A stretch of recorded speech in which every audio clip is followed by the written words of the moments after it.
स्वागत है आप सभी का आर के स्टोरी ऑफ ड्रीम पर।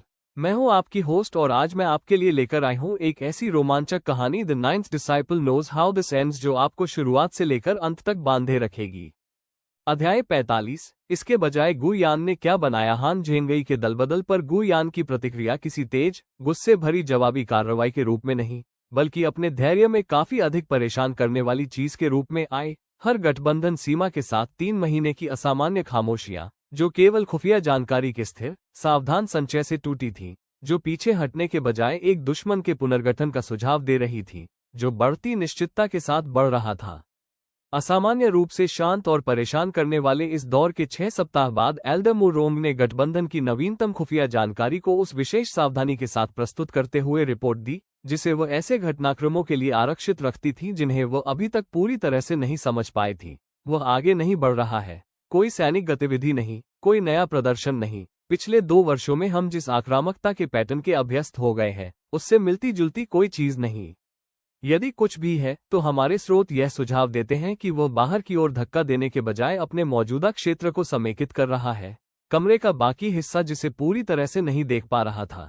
ऐसे पैटर्न को पढ़ने के विशिष्ट केंद्रित ध्यान के साथ उन्हीं रिपोर्टों का अध्ययन करते हुए हान झेंगई ने कहा, ये पीछे हटना नहीं है। मैं इस खामोशी को जानता हूं।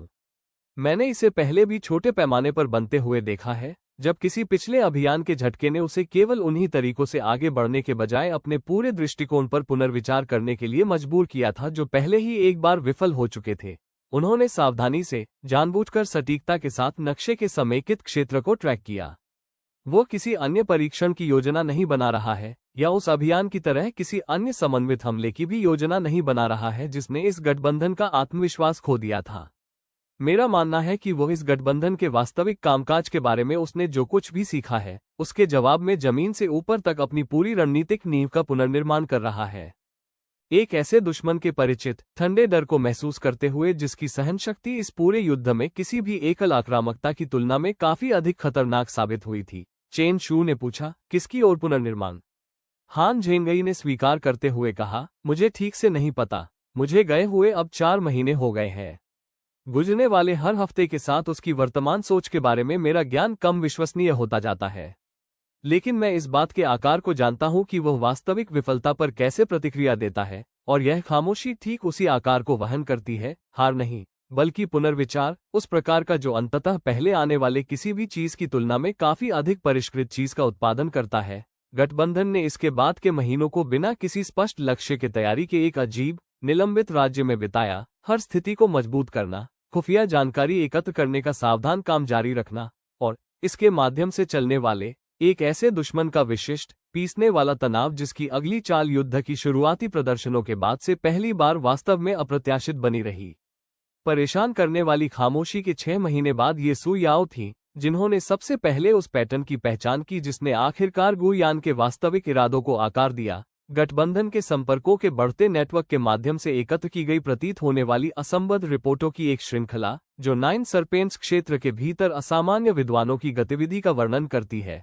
विजित संप्रदायों के पुस्तकालयों से प्राचीन ग्रंथों की मांग की गई, उसके नियंत्रित क्षेत्र से विद्वानों और गठन मास्टर्स को बुलाया गया, उन संसाधनों को डाइवर्ट किया गया जो सतह पर किसी भी स्पष्ट सैन्य अनुप्रयोग के बजाय विशुद्ध रूप से शैक्षणिक खोज प्रतीत होते थे।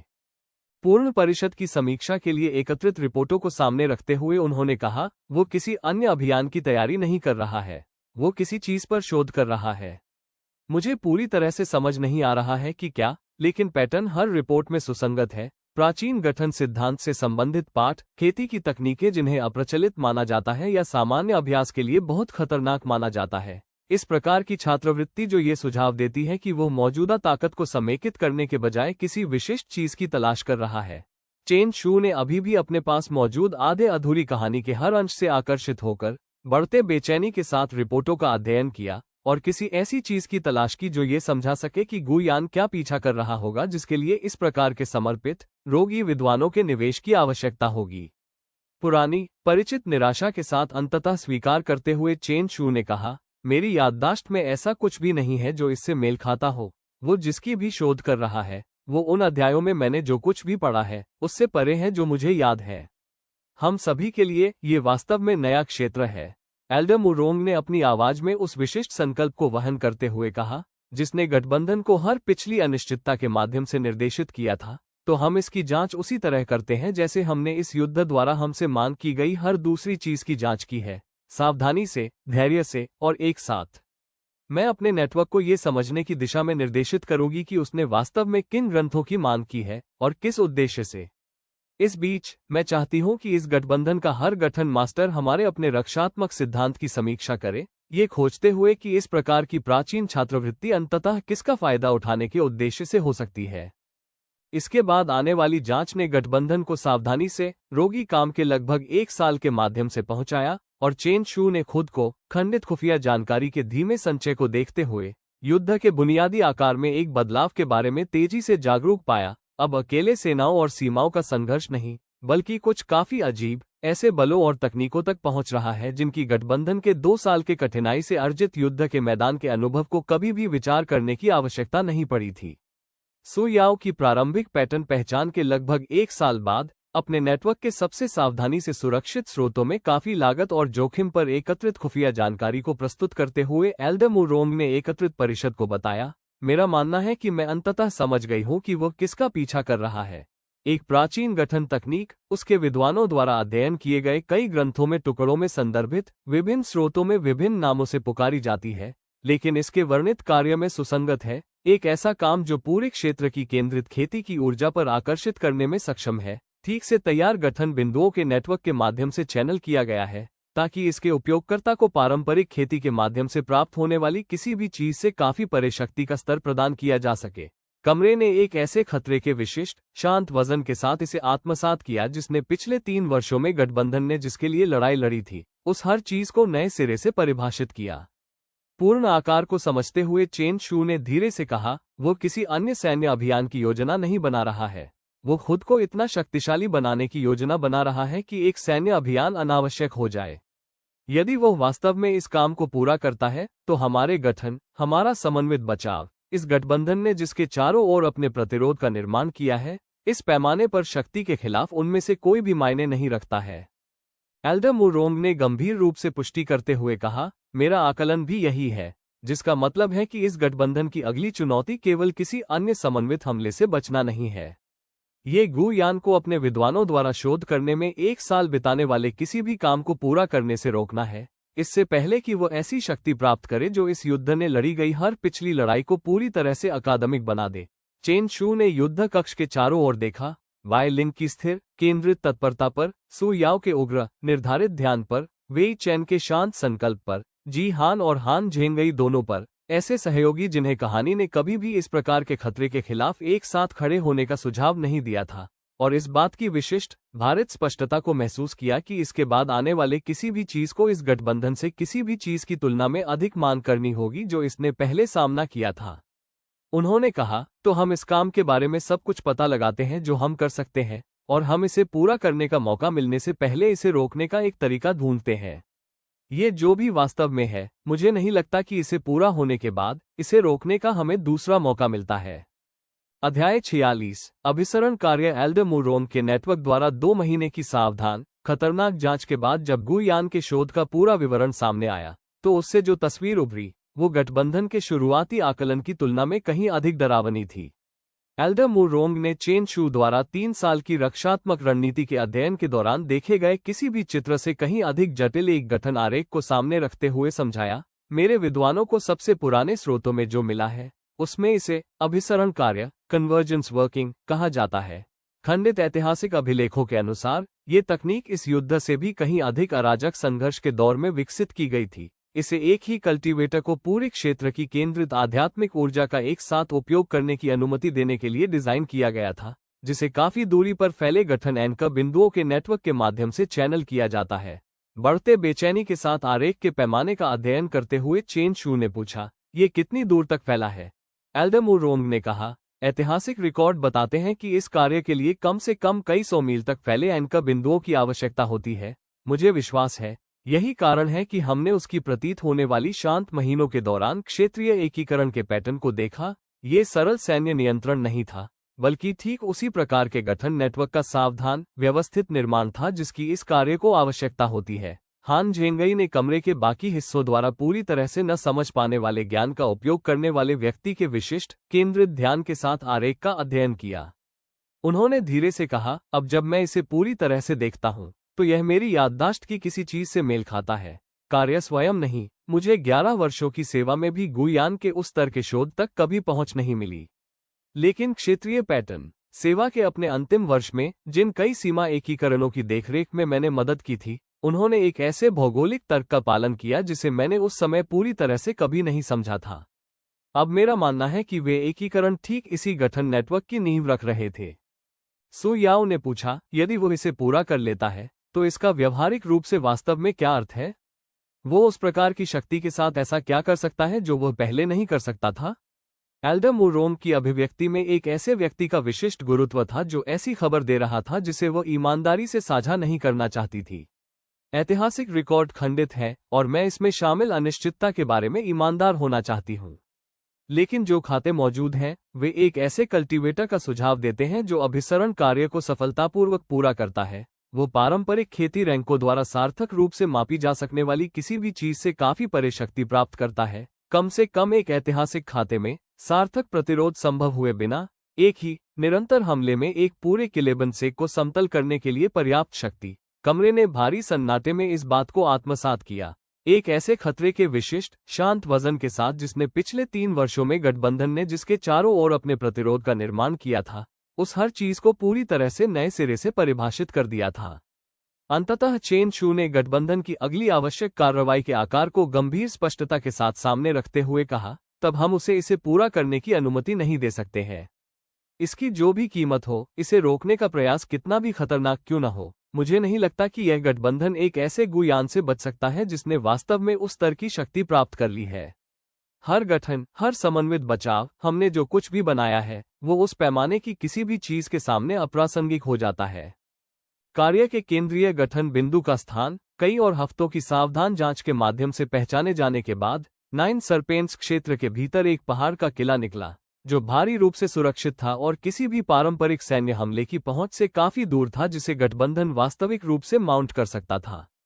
युद्ध के 3 वर्षों में ये सीखने में बिताने वाले एक ऐसे व्यक्ति के विशिष्ट गंभीर आकलन के साथ किले की रक्षा का अध्ययन करते हुए एल्डर फैंग ने कहा, हम वहां अपना रास्ता नहीं लड़ सकते हैं। जी हान और हान झेंगई की संयुक्त ताकत को हमारी अपनी ताकत में जोड़े जाने के बाद भी दुश्मन के क्षेत्र में गहराई से स्थित उस स्तर के किलेबंदी के खिलाफ सीधा हमला इस पूरे युद्ध के किसी भी पिछले मुकाबले की तुलना में अधिक जिंदगियों की कीमत चुकाएगा। 14 जिंदगियों को बचाने वाले फेरी क्रॉसिंग, 12 कैदियों को मुक्त करने वाले शांत निष्कर्षण, हान झेंगई के संदेह को वास्तविक गठबंधन में बदलने वाले सावधान रोगी काम, 3 साल के संचित अनुभव से एक वैकल्पिक दृष्टिकोण के आकार को सामने लाते हुए चेन शू ने कहा, तब हम वहां अपना रास्ता नहीं लड़ते हैं। हम उस रास्ते से जाते हैं जिससे हमने इस युद्ध द्वारा प्रस्तुत हर दूसरी असंभव समस्या को हल किया है।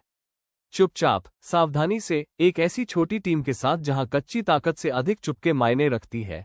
बाय लिंग ने कहा, आप प्रस्ताव कर रहे हैं कि हम 9 सर्पेंट्स क्षेत्र के सभी सबसे भारी सुरक्षा वाले स्थान में घुसपैठ करें, एक ऐसे काम को बाधित करने के लिए जिसे हम पूरी तरह से समझ नहीं पाए हैं, एक ऐसे आदमी द्वारा सुरक्षित किया गया जिसकी शक्ति पहले से ही हम में से किसी के भी सीधे सामना करने वाली किसी भी चीज से अधिक है। अपनी स्थिर आकलन करने वाली नजर से मिलते हुए चेन शू ने पुष्टि की, मैं बिल्कुल यही प्रस्ताव कर रहा हूं, क्योंकि मुझे नहीं लगता कि हमारे पास इससे बेहतर विकल्प है। यदि पूरा होने से पहले काम को महीनों की और तैयारी की आवश्यकता है, और एल्डर मुरोम की खुफिया जानकारी यही सुझाव देती है, तो हमारे पास व्यवधान की एक संकीर्ण खिड़की है, इससे पहले कि गुयान ऐसी शक्ति प्राप्त कर ले जो व्यवधान को अर्थहीन बना दे। मैं उस संकीर्ण मौके को सावधानी से लेना पसंद करूंगा, बजाय इसके कि हम किसी सुरक्षित विकल्प की तलाश करते हुए इसे पूरी तरह से बंद होते देखें जो शायद वास्तव में मौजूद न हो। प्रस्ताव पर परिषद की बहस ने 1 सप्ताह का अधिकांश समय ले लिया। मिशन की निराशाजनक आवश्यकता को दुश्मन के क्षेत्र के दिल में एक छोटी टीम भेजने के वास्तविक सोबरिंग जोखिम के खिलाफ तौला, जो गठबंधन द्वारा पहले सीधे सामना किए गए किसी भी चीज से काफी परे खतरे के खिलाफ था, और जब निर्णय अंततः आया तो उसने एक परिषद का विशिष्ट वजन वहन किया जो खतरनाक रास्ते को इसलिए नहीं चुन रही थी क्योंकि यह सुरक्षित महसूस हो रहा था, बल्कि इसलिए क्योंकि हर विकल्प काफी बदतर महसूस हो रहा था। मिशन को औपचारिक रूप से स्वीकृत किए जाने के बाद एल्डर मुरोंग ने कहा, आपको किले के आंतरिक लेआउट के हान झेंगई के ज्ञान की आवश्यकता होगी, और मेरा मानना है, काम की मौलिक संरचना के बारे में हमने जो कुछ भी सीखा है, उसे देखते हुए, यदि मिशन की चुप्के अंततः विफल हो जाती है और आप खुद को केवल घुसपैठ और व्यवधान करने के बजाय अपना रास्ता लड़ने की आवश्यकता पाते हैं, तो आपको जिहान की कच्ची मुकाबला क्षमता की भी आवश्यकता होगी। उन्होंने गठबंधन के लिए अब तक के सबसे खतरनाक साबित होने वाले मिशन के लिए इकट्ठा होने वाले छोटे चक्र के चारों ओर देखा। चेन शू, बाय लिंग, सु याओ, वेई चेन, जिहान, हान झेंगई, 6 लोग जो इस युद्ध ने उन्हें सिखाई गई हर चीज के संचित वजन को वहन कर रहे थे, इसके सबसे निर्णायक टकराव में सीधे चलने की तैयारी कर रहे थे।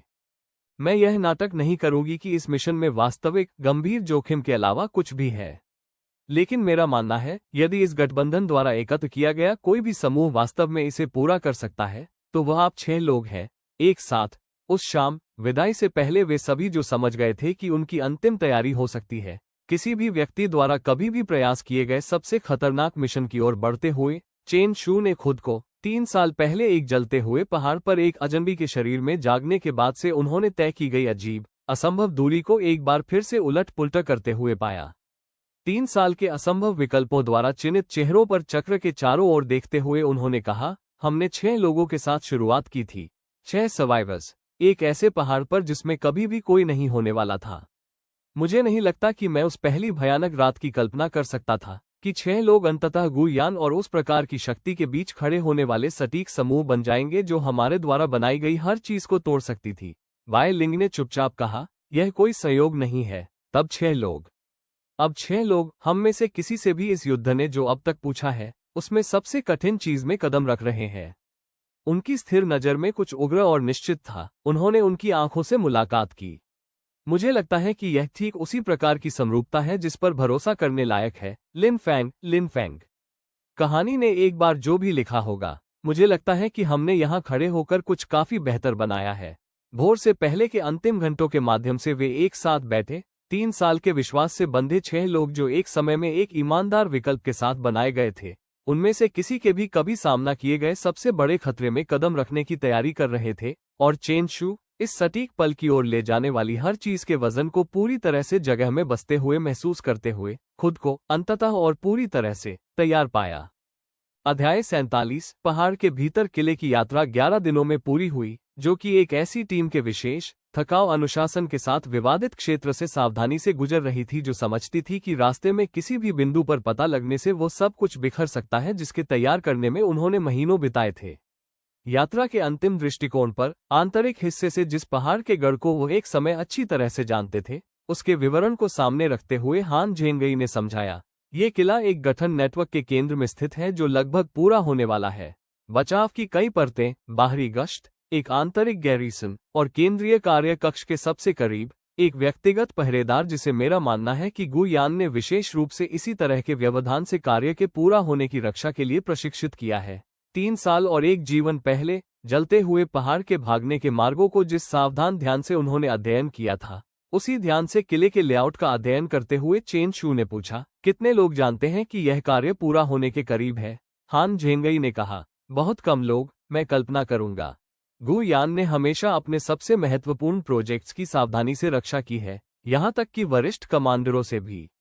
मुझे संदेह है कि केवल भरोसेमंद विद्वानों का एक छोटा चक्र और उसके सबसे कुलीन गार्ड ही वास्तव में समझते हैं कि उस केंद्रीय कक्ष के भीतर क्या पूरा किया जा रहा है।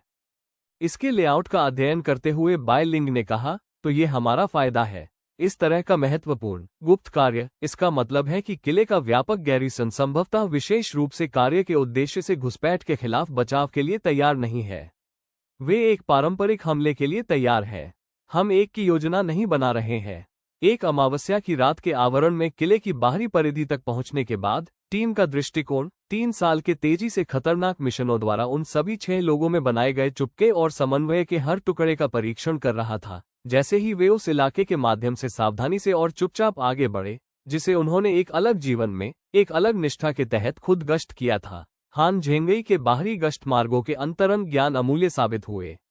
उन्होंने पहाड़ के आधार पर कटे हुए एक संकरे सेवा मार्ग की ओर इशारा करते हुए धीरे से कहा, वहां आपूर्ति वाहकों द्वारा उपयोग किया जाता है, शायद ही कभी सीधे गार्ड किया जाता है क्योंकि मार्ग अपने आप में नेविगेट करने के लिए पर्याप्त कठिन है कि गुयान के योजनाकारों ने जाहिरा तौर पर अतिरिक्त गार्डों को अनावश्यक माना है।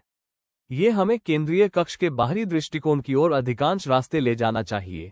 यह मार्ग वादे के अनुसार ही कठिन साबित हुआ। ठोस चट्टान के माध्यम से एक संकरा, घुमावदार रास्ता जिसने लगभग 2 घंटे की सावधानी से, शांत गति के माध्यम से टीम के धीरज का परीक्षण किया, और यह वेई चेन था जो समूह के पिछले हिस्से में उसी चौकस सतर्कता के साथ आगे बढ़ रहा था जिसने एक बार चांदनी आंगन में चेन शू की जान बचाई थी, जिसने सबसे पहले उस आवाज की पहचान की जिसने उन्हें बताया कि उनका दृष्टिकोण पूरी तरह से अनचाहा नहीं रहा था। मुश्किल से सुनाई देते हुए उसने कहा, हलचल हमारे पीछे अभी पास नहीं है, लेकिन निश्चित रूप से पीछा कर रहा है। बढ़ते खतरे के बावजूद अपने ऊपर परिचित, केंद्रित शांति को बसते हुए महसूस करते हुए चेन शू ने कहा, आगे बढ़ते रहो। यदि हमें इस मार्ग में खोज लिया जाता है, तो हम पीछे हटने के लिए कहीं भी जगह के बिना एक अड़चन में फंस जाते हैं। हमारा एकमात्र वास्तविक विकल्प वास्तव में पीछा करने वाले से पहले कक्ष तक पहुंचना है। उन्होंने एक ऐसी गति से आगे बढ़ना जारी रखा जिसने वास्तविक तात्कालिकता के लिए सावधानी से शांत रहने को छोड़ दिया। संकरे, घुमावदार पत्थर के एक और थकाऊ खिंचाव के बाद मार्ग अंततः एक व्यापक कक्ष में खुल गया, जिसे हान झेंगई ने गंभीर मान्यता के साथ कार्य के केंद्रीय अभयारण्य के बाहरी दृष्टिकोण के रूप में पहचाना।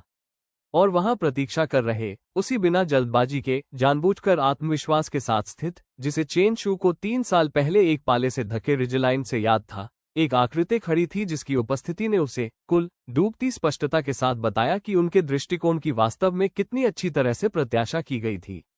अपने बहुत पहले मिलन में रखे गए उसी शांत, मापे हुए गुणवत्ता को अपनी आवाज में लाते हुए गुयान ने कहा, मैं स्वीकार करता हूं, मैंने इस कार्य की तैयारी के 3 साल में इस प्रयास की काफी जल्दी उम्मीद की थी। मैं खुद को पाता हूं, आप सभी 6 को एक साथ आते हुए देखकर घबराने से ज्यादा उत्सुक हूं। चेन शू ने एक घात के ठंडे, डूबते वजन को महसूस किया जिसका उन्होंने पूरा हिसाब नहीं लगाया था। उस पल की विशिष्ट स्पष्टता में समझा कि चुपके से उनके दृष्टिकोण को जो भी फायदा मिला था, वह बस निर्णायक रूप से वाष्पीकृत हो गया था। कक्ष के पूर्ण लेआउट का आकलन करने के लिए समय निकालते हुए गु यान के अपने डिफेंडर्स की स्थिति, पीछे हटने की कोई भी संभावना जो अभी भी खुली रह सकती है, उन्होंने कहा, आप जानते थे कि हम आ रहे हैं। गु यान ने सुधार करते हुए कहा, मुझे संदेह था, इस महत्व का एक कार्य अंततः ध्यान आकर्षित करता है, चाहे इसकी तैयारी कितनी भी सावधानी से सुरक्षित क्यों न हो। मैंने पिछले 3 वर्षों में इस गठबंधन के खुफिया नेटवर्क को काफी अधिक परिष्कृत होते देखा है, इतना परिष्कृत, मैंने फैसला किया कि अंततः ये टुकड़ा टुकड़ा करके समझ सके कि मैं ठीक क्या बना रहा हूं, और वह खोज आप सभी को क्या प्रयास करने के लिए मजबूर करेगी। चेन शू को उनकी पहली मुलाकात से याद आने वाले उसी बिना जल्दबाजी के, सूची बनाने वाले धैर्य के साथ उसने उन सभी 6 का अध्ययन किया। हान झेंगई, मैं स्वीकार करता हूं, इस कक्ष में खड़े हर व्यक्ति में से आपकी उपस्थिति मुझे सबसे ज्यादा निराश करती है। 11 साल, और आपने अंततः इसे पूरा साबित करने के लिए इस पल, इस विशिष्ट विश्वासघात को चुना। हान झेंगई ने कहा, मैंने इसे उस दिन चुना जिस दिन आपने मुझे एक ऐसे गांव को नष्ट करने का आदेश दिया था जो आपके रणनीतिक लक्ष्यों के लिए कुछ भी नहीं था। उनकी आवाज में एक ऐसा स्थिर, अटूट संकल्प था जिसे उन्होंने पहले पूरी तरह से गवाह नहीं बनाया था। मैंने 11 वर्षों तक निष्ठापूर्वक आपकी सेवा की क्योंकि मेरा मानना था कि आपकी क्रूरता एक वास्तविक उद्देश्य की सेवा करती है। अब मैं ऐसा विश्वास नहीं करता हूं, गु यान। मैं उस रात से इस पर विश्वास नहीं कर रहा हूं जब मैंने उस आदेश को देने के बजाय दौड़ने का विकल्प चुना। गु यान ने अपने पूर्व कमांडर का एक लंबे, भारित पल के लिए अध्ययन किया। उनकी सावधान, रचित विशेषताओं के पीछे कुछ अपठनीय आगे बढ़ रहा था। उन्होंने अंततः कहा, एक दया, 3 साल पहले अपनी पहली मुलाकात में चेन शू को उन्होंने जो शब्द पेश किए थे, उन्हें लगभग पूरी तरह से प्रतिध्वनित किया। मैं कभी कभी सोचता हूं, क्या अंत में किसी भी प्रकार की कन्विक्शन वास्तविक लागत के साथ संपर्क से बच पाती है। मैं खुद को पाता हूं, आप सभी को देखते हुए, उस उत्तर के बारे में एक बार की तुलना में काफी कम निश्चित हूं, ये समझते हुए भी कि वह परिणाम कितना असंभव था। चेन शू ने कहा, तो एक तरफ हट जाओ। जिस भी कन्विक्शन ने आपको इस काम को इसे पूरा करने के लिए प्रेरित किया, मुझे नहीं लगता कि इसे पूरा करने की लागत, वो शक्ति जो यह आपको प्रदान करेगी, वो तबाही जो यह आपके विरोध करने वाले हर व्यक्ति पर अनलीशिंग कर सकती है, किसी भी आपदा को उचित ठहराती है जिसे आप मानते हैं कि यह रोकता है। हमें इसे बाधित करने दें और इस युद्ध को बातचीत के माध्यम से समाप्त करें बजाय इसके कि यह काम किसके लिए मजबूर करने के लिए था। गु यान ने एक लंबे, वास्तविक रूप से भारित पल के लिए इस प्रस्ताव पर विचार किया, और चेन शू ने अपनी सावधान, बिना जल्दबाजी के अभिव्यक्ति को देखते हुए एक ऐसे आदमी के विशिष्ट तनाव को महसूस किया जो एक ऐसे विकल्प को तौल रहा था जिसने इस एकल टकराव की तुलना में काफी बड़े परिणामों को अंजाम दिया। अंततः उन्होंने कहा, मेरा मानना है कि बातचीत उस चीज का समाधान नहीं करती है जिसे रोकने की कोशिश में मैंने 30 साल बिताए हैं। उनकी आवाज में चेन शू के उन्हें जानने के बाद से पहली बार कुछ ऐसा था जो लगभग वास्तविक अफसोस की तरह लग रहा था। काश मैं आपको अन्यथा बता पाता, लिन फेंग। मैंने पिछले 3 वर्षों में आपने जो बनाया है उसे मेरे वयस्क जीवन में लगभग किसी के भी सामने रखे गए से अधिक वास्तविक सम्मान के साथ देखा है। मैं बस यह विश्वास नहीं करता हूं कि इस क्षेत्र के पतन के पैमाने के खिलाफ ये पर्याप्त है, बिना उस प्रकार की निर्णायक एकीकृत ताकत के जो ये काम मुझे प्रदान करेगा। उन्होंने एक हाथ उठाया और चेन शू ने कक्ष की हवा को अचानक और भारी महसूस किया, एक वास्तविक दुर्जेय कल्टीवेटर के अभिनय की तैयारी करने के अचूक वजन के साथ।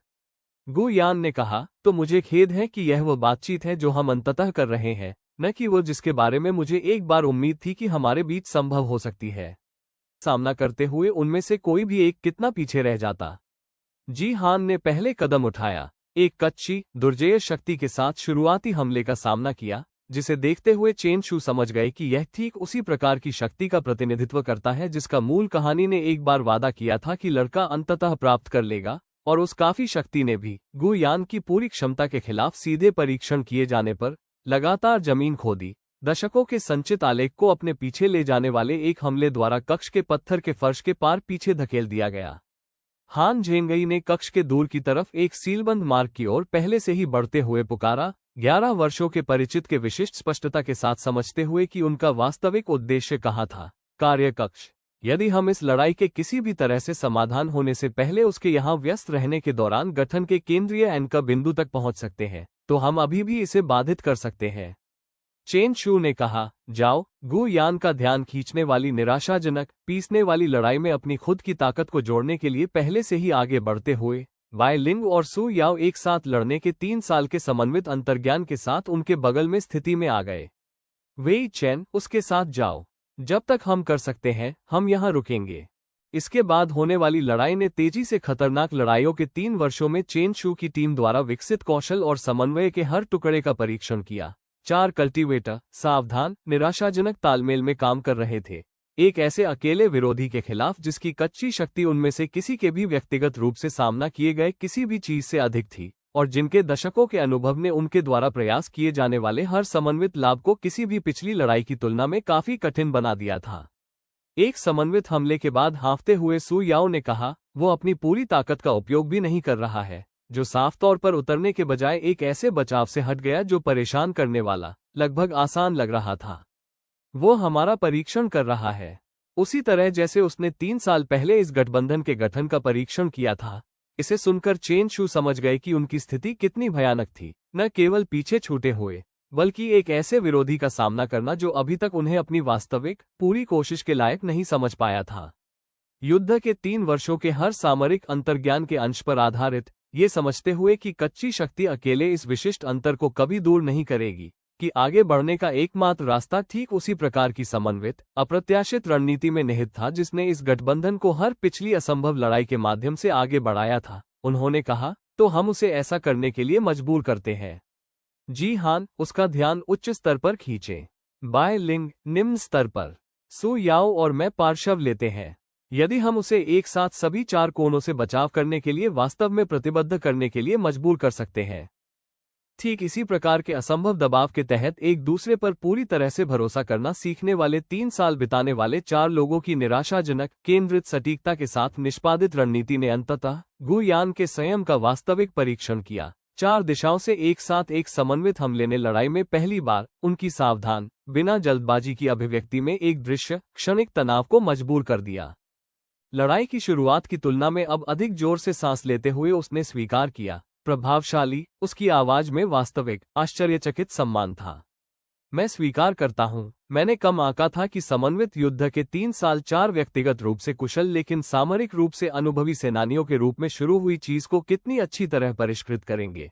परे कार्य कक्ष में हान झेंगई और वेई चैन एक ऐसे मार्ग से गुजरे जिसे हान झेंगई सेवा के एक अलग जीवनकाल से याद करते थे। अंततः एक विशाल गठन चिन्हित स्थान में उभरे जिसने चेन शू के आरेख के शुरुआती अध्ययन को पीछे मुड़कर देखने पर कार्य के वास्तविक चौंकाने वाले पैमाने के सबसे नग्न संभावित स्केच की तरह महसूस कराया। महीनों की सावधान व्यवस्थित तैयारी के संचित वजन के साथ सूक्ष्म रूप से पल्स करने वाली गठन लिपि के साथ चिन्हित एक केंद्रीय एंकर बिंदु की ओर इशारा करते हुए हान झेंगई ने कहा, वहां यदि हम कार्य के अंतिम सक्रियण से पहले एंकर को बाधित कर सकते हैं तो पूरा नेटवर्क ढह जाता है। लेकिन व्यवधान अपने आप में वास्तविक जोखिम को वहन करता है। इतना महत्वपूर्ण कार्य यदि गलत तरीके से बाधित किया जाए तो संचित ऊर्जा को ऐसे तरीकों से जारी कर सकता है जिसे मैं पूरी तरह से नहीं समझता हूं। 3 साल पहले परीक्षणों के बाद से हर असंभव परीक्षण के माध्यम से उन्हें ले जाने वाले उसी स्थिर निर्धारित संकल्प के साथ एंकर बिंदु की ओर पहले से ही बढ़ते हुए वेई चेन ने कहा, हमारे पास इसे पूरी तरह से समझने का समय नहीं है। मुझे बताओ कि आप क्या जानते हैं और इससे पहले कि बाहर की वो लड़ाई हमारे लिए सवाल तय करे, आइए इसे करें।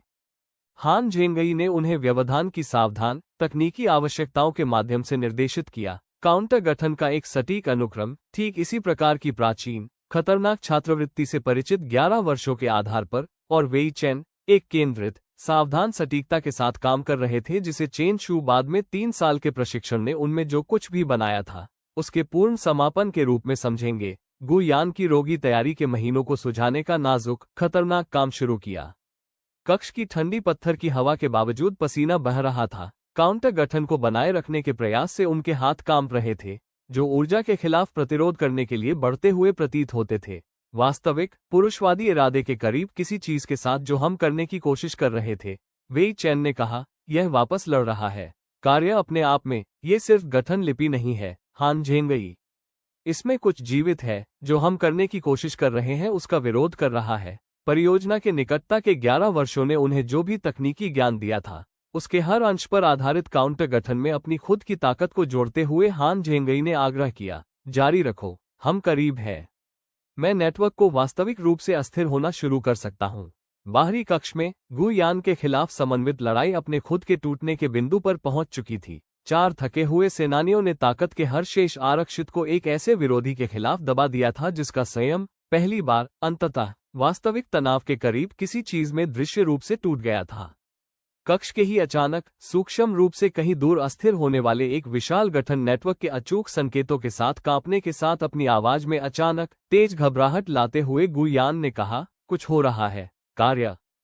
वह रुक गया। अपनी अभिव्यक्ति को बदलते हुए देखते हुए चेन शू ने महसूस किया कि उस कंपन का क्या मतलब था, और एक महत्वपूर्ण निराशाजनक सेकंड के लिए उसके सामने की लड़ाई और परे कक्ष में सामने आ रही तबाही के बीच उसका पूरा ध्यान विभाजित हो गया। जी हान का हमला अंततः वास्तविक रूप से उतरा। गु यान को 3 साल की स्वतंत्र लड़ाइयों में लड़के द्वारा बनाई गई कच्ची शक्ति के हर औंस से बात करने वाले बल के साथ कक्ष के पत्थर के फर्श के पार वापस ले गया। इसे अपनी एकल सबसे अच्छा अवसर समझते हुए चेन शू ने पुकारा, अब, और उनमें से चारों ने शेष ताकत की पेशकश कर सकने वाली हर चीज के साथ लाभ को दबा दिया, गु यान को और आगे पीछे धकेल दिया। हर निराशाजनक सेकंड के साथ परे कक्ष में जो कुछ भी सामने आ रहा था उसके लिए अतिरिक्त समय खरीदा। जब कार्य का पतन अंततः आया तो वह हान झेंगई की उम्मीद के नियंत्रित व्यवधान के रूप में नहीं आया, बल्कि संचित ऊर्जा की एक अचानक हिंसक रिहाई के रूप में आया जिसने पूरी पहाड़ की किले को पृथ्वी की अपनी कांपने की शक्ति के साथ हिला दिया। और चेन शू बाहरी कक्ष में हर किसी के साथ अपने पैरों से फेंके गए। वेई चेन और हान झेंगई कार्य के केंद्रीय अभयारण्य में अभी अभी सामने आई किसी भी आपदा से बचे थे या नहीं, यह न जानने की विशिष्ट भयानक अनिश्चितता को महसूस किया। कार्य के हिंसक पतन से रूपांतरित एक कक्ष पर धूल और मलबा धीरे धीरे बैठ गया, और चेन शू मलबे के बीच खुद को सीधा करते हुए अपने दोस्त के किसी भी संकेत के लिए निराशाजनक रूप से खोजते हुए वास्तविक डर से अपने दिल को जकड़ते हुए महसूस किया। तकनीकी रूप से अभी भी अनसुलझी लड़ाई से जिसका कोई लेना देना नहीं था। डर से आधा चचाई आवाज में उन्होंने पुकारा, वेई चेन। हान झेंगई। अध्याय 49। जो बचा रहा कार्य कक्ष का मार्ग आंशिक रूप से ढह गया था, और चेन शू ने गिरी हुई पत्थर को एक निराशाजनक केंद्रित ताकत के साथ चीर दिया, जिसका खेती से कोई लेना देना नहीं था और विकल्प को स्वीकार करने से इनकार करने वाली 3 साल की दोस्ती से सब कुछ था। जब तक कि आखिरकार मलबे के बीच एक अंतराल के माध्यम से उन्होंने एक आवाज सुनी, कच्ची, थकी हुई, लेकिन अचूक रूप से जीवित। धूल और मलबे के माध्यम से अपनी आवाज को पहुंचाते हुए वेई चेन ने पुकारा, हम यहाँ हैं, लिन फेंग। हम दोनों। चेन शू ने अवरुद्ध पत्थर के आखिरी हिस्से को एक तरफ खींच लिया, और वेई चैन और हान झेंगई दोनों को पाया, जो कार्य कक्ष की धूल से सने और ढके हुए थे लेकिन सांस ले रहे थे, जीवित थे, एक ढाल वाले ताखे में गठन के हिंसक पतन को झेल चुके थे जिसे हान झेंगई के 11 वर्षों के कक्ष के परिचित ने व्यवधान की विनाशकारी रिहाई से ठीक पहले के महत्वपूर्ण अंतिम सेकंड में तलाशना सीख लिया था। उन दोनों को मलबे से बाहर निकालने में मदद करते हुए राहत और तात्कालिकता को एक साथ उलझाते हुए चेन शू ने कहा, कार्य, क्या ये? अभी भी अपनी सांस लेते हुए हान झेंगई ने पुष्टि की, नष्ट हो गया, पूरी तरह से। उस नेटवर्क ने उसे जो भी शक्ति प्रदान की होगी वो अब चली गई है। गठन नेटवर्क किसी भी पुनर्निर्माण की उम्मीद से परे बिखर गया है। अंत में वेई चैन का काउंटर गठन काम कर गया।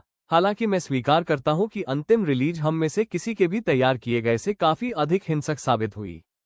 वे एक साथ बाहरी कक्ष की ओर वापस लौटे और चेन शू ने समझ की विशिष्ट, जटिल राहत को महसूस किया कि मिशन का सबसे महत्वपूर्ण उद्देश्य सफल रहा था। तब भी जब गुना के खिलाफ लड़ाई, जहां तक वे जानते थे, अभी भी वास्तविक रूप से अनसुलझी रही।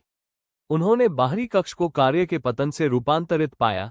इसकी दूर की दीवार उसी हिंसक कंपन से आंशिक रूप से ढह गई थी जिसने लगभग वेई चैन और हान झेंगई दोनों को दफना दिया था, और कक्ष के केंद्र में जी हान, बायलिंग और सू याओ एक साथ खड़े थे, थके हुए और युद्ध से थके हुए, एक ऐसी आकृति पर जिसे चेन शू ने राहत और वास्तविक, अप्रत्याशित दुख के एक जटिल मिश्रण के साथ मलबे के बीच घुटने टेकते हुए स्पष्ट और पूरी तरह से समाप्त हो चुके गुना के रूप में पहचाना। जैसे ही चेन शू पहुंचे, उन्होंने तुरंत समझ लिया कि वो स्पष्टीकरण पूरा करने से पहले ही क्या मतलब रखते हैं। वाई लिंग ने समझाया, कार्य के पतन ने उसे अकेले नेटवर्क की तुलना में काफी अधिक कीमत चुकाई। पतन के क्षणों में वह पहले से ही गठन की संचित ऊर्जा का उपयोग करना शुरू कर चुका था। जब नेटवर्क अस्थिर हो गया तो वो ऊर्जा हानिरहित रूप से फैलने के बजाय उसके खिलाफ हो गई। चेन शू ने उस आदमी के सामने घुटने टेक दिए जिसने अपने सेक के विनाश का आदेश दिया था, जिसने अपनी जान लेने के लिए एक हत्यारा भेजा था, जिसने 30 साल यह विश्वास करते हुए बिताए थे कि उसकी क्रूरता एक वास्तविक, आवश्यक उद्देश्य की सेवा करती है, और उसे अब देखकर कम हुआ, पराजित हुआ, उस दुर्जेय शक्ति ने जो उनके बीच के हर पिछले मुठभेड़ को पूरी तरह से समाप्त कर दिया था, साधारण जीत से काफी अधिक जटिल कुछ पाया। उन्होंने चुपचाप कहा, यह खत्म हो गया है, कार्य नष्ट हो गया है। आप जो भी विश्वास करते थे कि यह रोकेगा, मुझे नहीं लगता कि यह अब कभी होने वाला है। गुना ने उनकी ओर देखा। उनकी रचित, सावधान विशेषताओं ने चेन शू के उन्हें जानने के बाद से पहली बार कुछ वास्तविक रूप से अनुरक्षित किया। हर पिछले मिलन का शांत, बिना जल्दबाजी का आत्मविश्वास नहीं, बल्कि 30 साल के संचित दृढ़ कन्विक्शन के कुल पतन का सामना कर रहे एक आदमी का सादा, थका हुआ शोक। चेन शू ने कभी नहीं सुना था ऐसा कच्चापन अपनी आवाज में लाते हुए उन्होंने कहा, मैंने अपना पूरा वयस्क जीवन यह विश्वास करते हुए बिताया कि मैं इस क्षेत्र के अस्तित्व को वास्तव में आवश्यक कठिन विकल्प बनाने के लिए तैयार एकमात्र व्यक्ति था। मैंने एक युवा व्यक्ति के रूप में कभी भी सार्थक रूप से सहयोग करने के लिए बहुत गर्व महसूस करने वाले 3 छोटे संप्रदायों के बीच एक युद्ध में अपने परिवार को मरते हुए देखा, और मैंने उस विशिष्ट शोक में फैसला किया कि केवल भारी, केंद्रीकृत ताकत ही उस भाग्य को पूरी तरह से दोहराने से रोक सकती है। कार्य के खंडित अवशेषों पर 6 लोगों पर जो एक साथ 30 साल की सावधान, पेशेंट तैयारी को एक ही निराशाजनक टकराव में कुल पतन में ले आए थे। उन्होंने बर्बाद कक्ष के चारों ओर देखा। लिन फेंग, मैंने आपको ठीक उस विकल्प का निर्माण करते हुए देखा जिसे मैंने हमेशा असंभव माना था। जबरदस्ती के बिना सहयोग, क्रूरता के बिना ताकत। मैं अब नहीं जानता कि आपके गठबंधन ने निर्णायक रूप से साबित कर दिया है कि गलत था। 30 साल की दृढ़ कन्विक्शन का क्या किया जाए? चेन शू ने अपने उत्तर पर सावधानी से विचार किया, ये समझते हुए कि इसके बाद उन्होंने जो भी कहा उसमें इस एकल, थकाऊ पल की तुलना में काफी अधिक वजन था। उन्होंने अंततः कहा, मुझे नहीं लगता कि आपका शोक गलत था। मुझे लगता है कि जिस युद्ध ने आपके परिवार को मार डाला वो वास्तव में भयानक था, और मुझे लगता है कि इसके फिर से होने का आपका डर वास्तव में उचित था।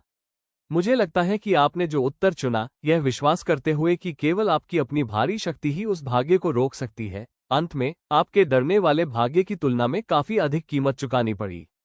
विदरिंग ब्लेड सेक में सैकड़ों मृत। ठीक उसी कन्विक्शन पर बने अभियानों के 3 वर्षों में हजारों अधिक। उन्होंने गुना की थका हुआ, शोक संतप्त आंखों से मुलाकात की। मुझे लगता है कि हमेशा एक और रास्ता था। मुझे लगता है कि आपने कभी भी खुद को यह विश्वास करने नहीं दिया कि यह संभव था, जब तक कि यह सीधे आपके सामने खड़ा नहीं था, और तब तक आप 30 साल की क्रूरता का निर्माण कर चुके थे जिससे आप केवल पीछे नहीं हट सकते थे। एक ऐसे आदमी की कुल थकान के साथ इसे आत्मसात करते हुए गूना एक लंबे पल के लिए चुप रहे, जिसकी पूरी नींव अभी अभी उस कार्य के साथ कैटास्ट्रोफिक रूप से ढह गई थी जिसे तैयार करने में उसने महीनों बिताए थे। उन्होंने अंततः पूछा, अब क्या होता है? चेन शू समझ गए कि इस प्रश्न में उस चीज की तुलना में काफी अधिक परिणाम थे जिसे इस कक्ष में कोई भी अकेला व्यक्ति तय कर सकता था, और यह एल्डेमुरोंग थी, जो मिशन की सफलता की खबर एजो क्लाउड सेक तक पहुंचने और किले और उसके काफी क्षेत्र को सुरक्षित करने के लिए सुदृढ़ीकरण भेजे जाने के बाद 2 दिन बाद गठबंधन के पूर्ण समर्थन बलों के साथ पहुंची, जिन्होंने अंततः उस उत्तर को आकार दिया जिसे इतिहास अंततः रिकॉर्ड करेगा। किले को सुरक्षित करने और गूना को सावधान पहरेदार हिरासत में लेने के बाद उन्होंने चेन शू से कहा, वह औपचारिक निर्णय का सामना करेगा, हर सेक का प्रतिनिधित्व करने वाले एक परिषद के सामने जिसे उसके अभियानों ने छुआ है, गठबंधन और विजित क्षेत्र दोनों को समान रूप से। मैं यह नाटक नहीं करूंगी कि वह निर्णय सरल होगा, या ये कि यह उस हर चीज का पूरी तरह से हिसाब लगाएगा जिसकी उसकी 30 साल की क्रूरता ने वास्तव में कीमत चुकाई है। लेकिन मुझे विश्वास है, इस अंतिम टकराव के बारे में आपने मुझे जो कुछ भी बताया है, उसे देखते हुए कि यह उसी सिद्धांत पर आधारित निर्णय होना चाहिए जिस पर यह पूरा गठबंधन बनाया गया है, साधारण बदला लेने के बजाय ईमानदार लेखा जोखा। चेन शू ने इस पर विचार किया। 9 सरपेंट्स के गढ़ से गठबंधन सुरक्षित क्षेत्र में किले के धीमे परिवर्तन को देखा और मिशन के पूरा होने की थकान के नीचे कुछ ऐसा महसूस किया जिसकी उन्होंने गूना को पहरे में ले जाते हुए देखने की बिल्कुल भी उम्मीद नहीं की थी। जीत नहीं, बल्कि इसके लंबे पीसने वाले संघर्ष के हर पक्ष पर इस युद्ध ने जो भी कीमत चुकाई, उसके लिए एक जटिल भारित शोक। उन्होंने अंततः कहा, मुझे लगता है कि यह सही है। मुझे लगता है यदि यह गठबंधन वो बनने जा रहा है जिसका मैंने 3 साल तक विश्वास करने में बिताया है, तो इसे यहां तक कि उसे भी विस्तारित करना होगा, साधारण बदले के बजाय ईमानदार लेखा जोखा। उसने जो कुछ भी किया है, मुझे लगता है कि हम अपनी खुद की क्रूरता से मिलान करके खुद को उसकी क्रूरता से बेहतर साबित नहीं करते हैं। किले के धीमे परिवर्तन के बीच उनके बगल में खड़े होकर बाइलिंग ने आगे बढ़कर अपना हाथ उनके ऊपर रख दिया, जो 3 साल और एक जीवन पहले एक अलग पर्वत पर पहली ही रात से उसने जो शांत स्थिर एकजुटता प्रदान की थी, वही थी। उन्होंने धीरे से कहा, हमने कर दिया। इसके बाद जो भी आए, ये परिषद अंततः जो भी निर्णय ले, हमने उसे रोक दिया। लिन फेंग, कार्य नष्ट हो गया है। जलते हुए सेक से शुरू हुए अभियान का आखिरकार एक अंत हो गया है। चेन शू ने किले की ओर देखा, पहाड़ के क्षेत्र की ओर जो 30 साल तक गूना की रोगी गणना की गई क्रूरता के दिल के रूप में काम कर चुका था, और लंबे समय से अधिक स्पष्ट रूप से याद करने की तुलना में पहली बार शांति की वास्तविक कठिनाई से अर्जित संभावना को महसूस किया जिसे ये दुनिया अंततः वास्तव में प्राप्त कर सकती है। उन्होंने चुपचाप कहा, एक अंत। मुझे नहीं लगता कि मैंने कभी पूरी तरह से विश्वास किया था कि मैं एक देखूंगा, ईमानदारी से। 3 साल पहले, कहानी के पन्नों से बाहर होने के बाद से नहीं। उन्होंने बाइलिंग की ओर, पास में खड़े सू याओ और वेई चैन की ओर, जी हान और हान झेंगई दोनों की ओर देखा, ऐसे सहयोगी जिन्हें कोई कहानी कभी भी अस्तित्व में नहीं लिख सकती थी। मुझे खुशी है कि यह ये है। मुझे खुशी है कि हमने इसे खुद बनाया है। अध्याय 50।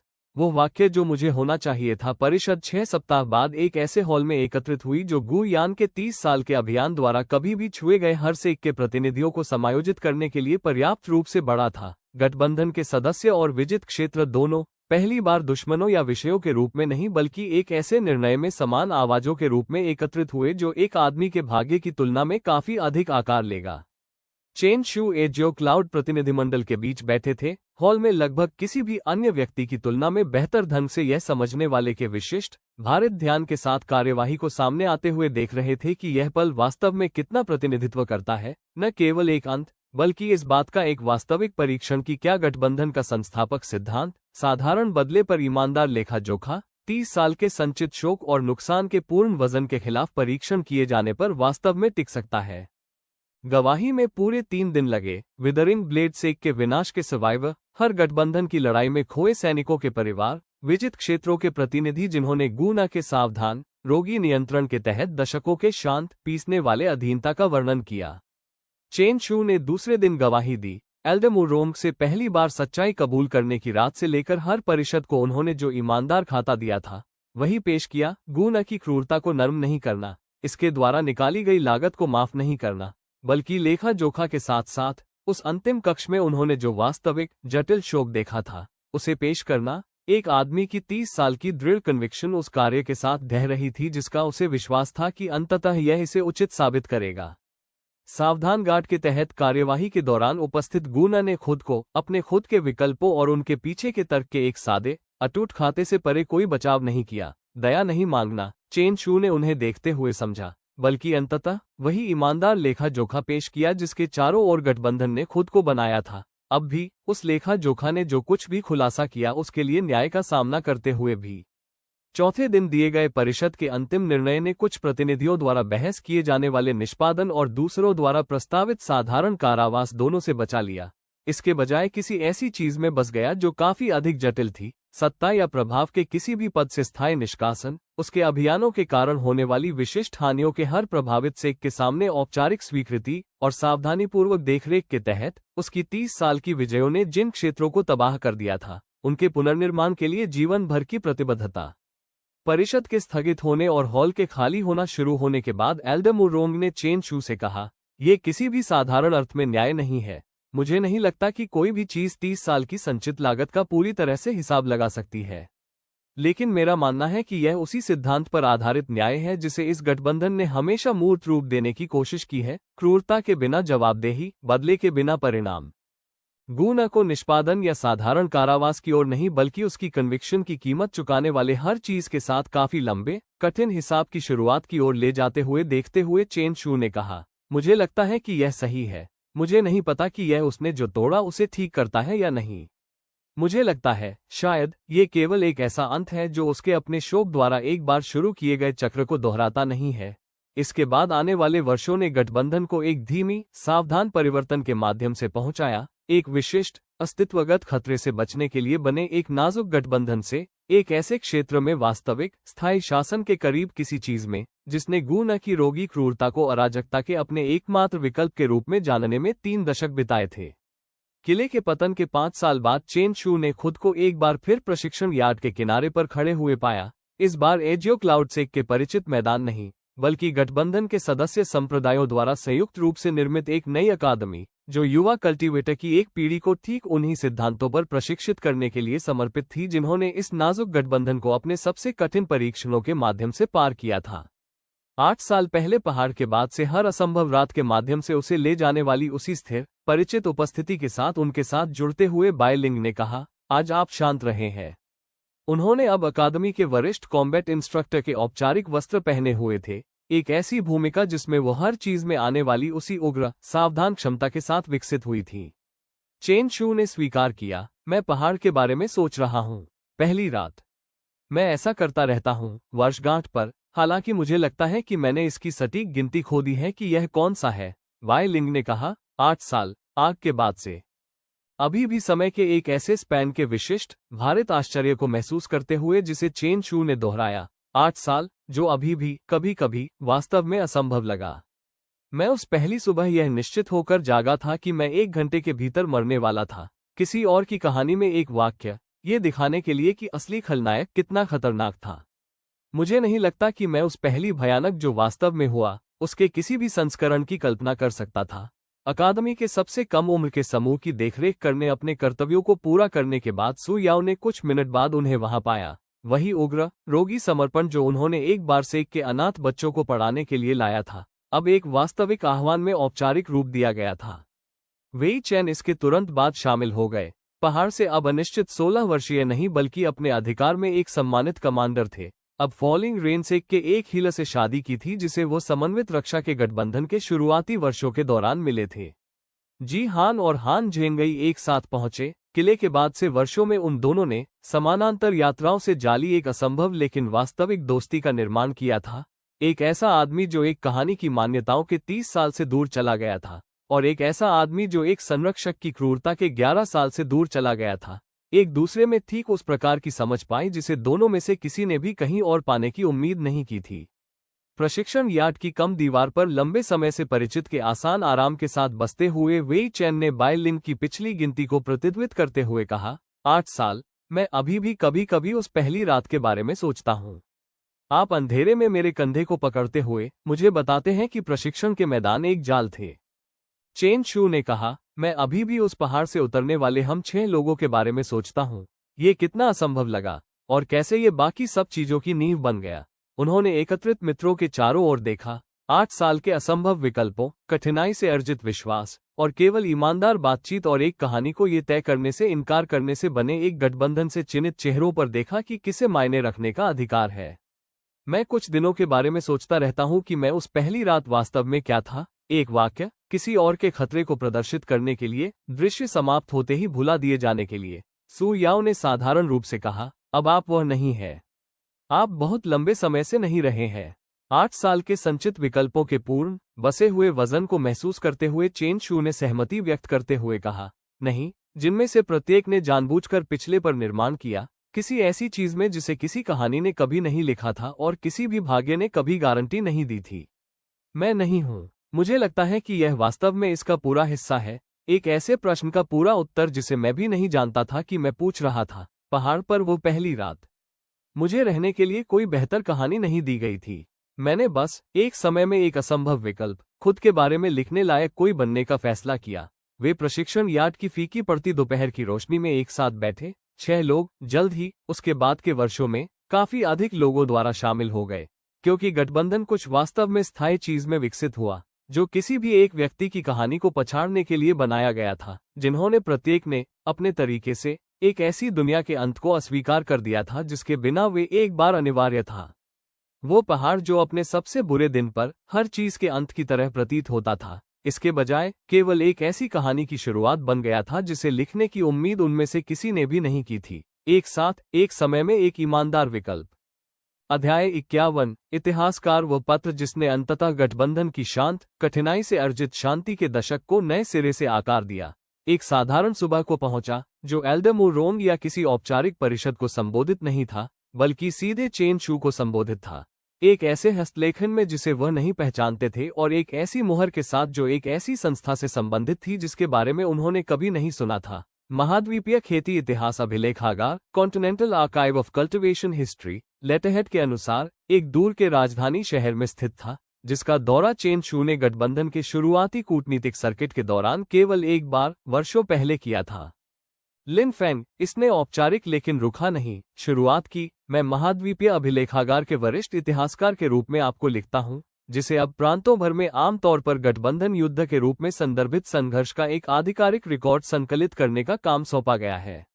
मैंने उस संघर्ष से जुड़े हर गुट के जीवित प्रतिभागियों से गवाही जुटाने में 3 साल बिताए हैं, और मैं खुद को बार बार एक ही अनसुलझे धागे की ओर आकर्षित पाता हूं जिसे कोई अन्य गवाही संतोषजनक ढंग से समझा नहीं पाई है। वह असाधारण, अभूतपूर्व गति जिसके साथ एक 9वें रैंक का बाहरी शिष्य, गठबंधन की संस्थापक रणनीति का एकमात्र वास्तुकार, एक ऐसे युद्ध के परिणाम को आकार देने के लिए ऊपर उठा, जिसे हर उचित ऐतिहासिक मिसाल के अनुसार बहुत अलग तरीके से समाप्त होना चाहिए था। मैं आपको खुश करने के लिए नहीं लिखता हूं, और न ही उन मामलों में ताक झांक करने के लिए जिन्हें आप निजी छोड़ना पसंद कर सकते हैं। मैं इसलिए लिखता हूं क्योंकि इतिहास, यदि उसे खराब तरीके से दर्ज किया जाए, तो वह मिथक बन जाता है, और मिथक, जैसा कि मैंने इस काम के काफी वर्षों में पाया है, जो इसे सबसे जोर से बताता है उसकी सेवा करने की प्रवृत्ति रखता है बजाय इसके कि जिसने वास्तव में इसे जिया है। यदि आप तैयार हैं, तो मैं समय के बीतने से उस खाते को बिल्कुल भी इकट्ठा करना असंभव बनाने से पहले आपके खाते को सीधे आपके अपने शब्दों में रिकॉर्ड करना चाहूंगा। इतिहासकार वेन शू, महाद्वीपीय अभिलेखागार चेन शू ने पत्र को 2 बार पढ़ा, एक ऐसे अनुरोध के अजीब, अपरिचित वजन को महसूस किया जिसने उन्हें कुछ ऐसा करने के लिए कहा जिसके बारे में उन्होंने 10 वर्षों की सावधान, जानबूझकर कार्रवाई में कभी नहीं सोचा था। चुपचाप बैठना, और जो कुछ भी हुआ था उसका सच बताना, किसी समस्या को हल करने या गठबंधन बनाने के लिए नहीं, बल्कि केवल इसलिए कि सच को गायब होने से पहले रिकॉर्ड किए जाने का अधिकार था।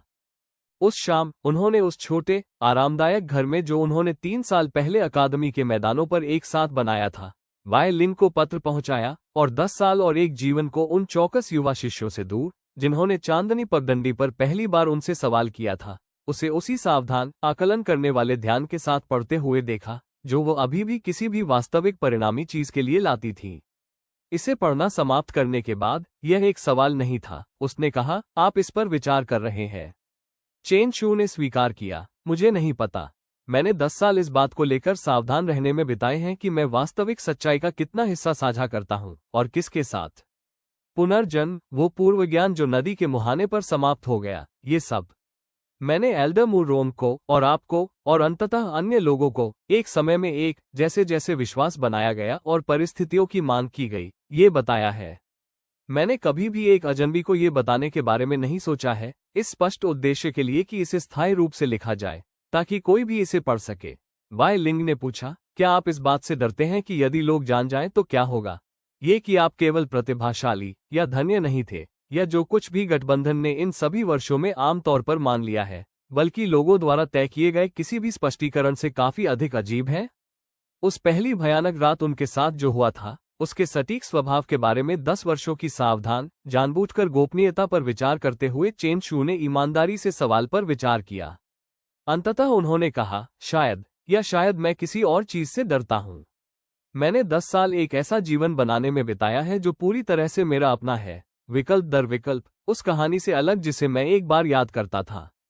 मुझे लगता है कि मेरे कुछ हिस्से को चिंता है कि यह सब नीचे लिखना, इसे निजी सच्चाई के बजाय स्थायी रिकॉर्ड बनाना, मुझे फिर से एक कहानी में बदल देता है, कोई ऐसी चीज जिसे लोग पढ़ते हैं, बजाय किसी ऐसे व्यक्ति के जिसने इसे केवल जिया है। बाय लिंग एक लंबे पल के लिए चुप रहीं, उसी स्थिर, रोगी गर्माहट के साथ उन्हें देखती रहीं जो उन दोनों को असंभव विकल्पों के एक दशक के माध्यम से ले गई थी। अंततः उसने कहा, मुझे नहीं लगता कि यह इस तरह काम करेगा। मुझे लगता है कि जिस कहानी को आप एक बार याद करते थे और जिस जीवन को आपने वास्तव में बनाया था, उसके बीच का अंतर ठीक यही है। पहली वो उन पात्रों के साथ हुई जिन्हें कभी यह चुनने का मौका नहीं मिला कि उनकी कहानी कैसे बताई जाए। यह आप होंगे, जानबूझकर चुनते हुए कि क्या रिकॉर्ड किया जाता है और कैसे। ये फिर से एक कहानी नहीं बन रहा है, ये केवल ये सुनिश्चित कर रहा है कि सच्ची जीवित रहे, बजाय इसके कि यदि कोई ईमानदार संस्करण को नीचे लिखने की जहमत नहीं उठाता है तो कौन सा मिथक अंततः इसकी जगह ले सकता है। चेन शू ने इसे उलट पुलट किया, एक ऐसे विकल्प के विशिष्ट, परिचित वजन को महसूस किया जिसने ऐसे परिणामों को अंजाम दिया जिनकी वे पूरी तरह से भविष्यवाणी नहीं कर सकते थे, उसी प्रकार की अनिश्चित, आवश्यक जोखिम जिसने पिछले दशक के लगभग हर महत्वपूर्ण निर्णय को परिभाषित किया था। अंततः उन्होंने कहा, मुझे लगता है कि मैं ऐसा करना चाहता हूं, अकेले ऐतिहासिक रिकॉर्ड के लिए नहीं, हमारे बाद आने वाले लोगों के लिए। वेई चैन के बच्चे एक ऐसे गठबंधन में बड़े हो रहे हैं जो केवल वो दुनिया है जिसे वे हमेशा से जानते हैं, इसे बनाने में क्या कीमत चुकानी पड़ी, ये कभी नहीं समझना पड़ा। मुझे लगता है कि वे भी अंततः आरामदायक मिथक की तुलना में ईमानदार संस्करण के हकदार हैं, जो इसके स्थान पर ले सकता है। इतिहासकार वेन शू 3 सप्ताह बाद पहुंचे, अपने मध्य वर्षों में एक सावधान, सटीक महिला थी, जिनका शांत, बिना जल्दबाजी का तरीका चेन शू को, अप्रत्याशित रूप से, एल्डर रोम के कठिन सत्यों के लिए अपने स्वयं के रोगी, व्यवस्थित दृष्टिकोण की याद दिलाता था। अंततः अपनी बही को एक ताजे पन्ने पर खोलते हुए उसने कहा, तो चलिए वहीं से शुरू करते हैं। मुझे आग के बारे में बताओ। अध्याय 52। अवशेष साक्षात्कार लगभग 2 सप्ताह तक चले, जिसमें वेन शू के सावधान, रोगी प्रश्नों ने उन विवरणों को बाहर निकाल लिया जिन्हें चेन जू ने वर्षों से जोर से नहीं बोला था। परीक्षण गठन में डीकन जो के आरोपी चेहरे का विशिष्ट वजन, वेई चैन के सबसे गहरे डर को भूलने योग्य बनने का आतंक होने की सीख का विशेष शोक, एक ही हिंसक कक्ष में गुना की 30 साल की कन्विक्शन के दहने को देखने की कच्ची, अनसुलझी लागत। साक्षात्कार के 9वें दिन, हर सत्र को उसने जो सावधान ध्यान दिया था, उसके साथ अपने संचित नोट्स की समीक्षा करते हुए वेन शू ने देखा, आप लगातार लागत की ओर घूमते रहते हैं। जीत नहीं, वे नाम जो आपने कभी नहीं सीखे। एक ही अभियान से 286। लिन फेंग, मैंने इस काम में कई युद्ध दिग्गजों का साक्षात्कार लिया है। अधिकांश अंततः रिटेलिंग में जीत को लागत पर भारी पड़ने देते हैं, यदि केवल कहानी को उसके अंदर रहने में आसान बनाने के लिए। आपने ऐसा नहीं किया है, चेन जू ने कहा, मुझे नहीं लगता कि मुझे इसकी अनुमति है। यदि मैं चाहता हूं कि खाता वास्तव में कुछ मायने रखे, तो ऐसा नहीं। मैंने आग के बाद का पहला साल यह विश्वास करते हुए बिताया कि निश्चितता ने मुझे उपयोगी बना दिया। मैंने उसके बाद के वर्षों में ये सीखा कि निर्णय, वास्तविक लागत के खिलाफ ईमानदारी से तौला गया, काफी अधिक मायने रखता था। मुझे नहीं लगता कि यदि मैं जीत को इस बात को मिटाने दूं कि उन्हें वास्तव में क्या आवश्यकता थी, तो मैं आपको एक ईमानदार इतिहास दे सकता हूं। साक्षात्कार के अंतिम दिनों के दौरान, गठबंधन के संस्थापक वर्षों की विस्तार से समीक्षा करते हुए, अकादमी के गेट पर एक मैसेंजर पहुंचा, जो ऐसी खबर लेकर आया था जो हफ्तों के भीतर चेन जू के सावधान, बसे हुए शांति के दशक को काफी अधिक जरूरी चीज में वापस खींच लेगी। अब बड़े हो चुके, उस बाल पर पूरी तरह से चांदी छा गई थी जिसने कभी केवल भूरे रंग की धारियां ही कैरी की थी, लेकिन स्थिति के अपने आकलन में कम तेज नहीं। एल्डर फैंग ने रिपोर्ट दी, दक्षिणी टेरिटरी में अशांति, छोटे पॉकेट उस क्षेत्र में फैले हुए जिसे गुना ने कभी सीधे तौर पर नियंत्रित किया था। लॉयलिस्ट के रूप में खुद की पहचान करने वाले समूह, ये तर्क देते हुए कि उसकी रिमूवल ने मुक्ति के बजाय विश्वासघात का प्रतिनिधित्व किया, अभी सीधे तौर पर गठबंधन की स्थिरता को धमकी देने के लिए पर्याप्त संगठित नहीं है। लेकिन पिछले कुछ महीनों में ऐसे तरीकों से बढ़ रहा है जिन्हें मेरा खुफिया नेटवर्क पूरी तरह से ट्रैक करना तेजी से कठिन पाता है।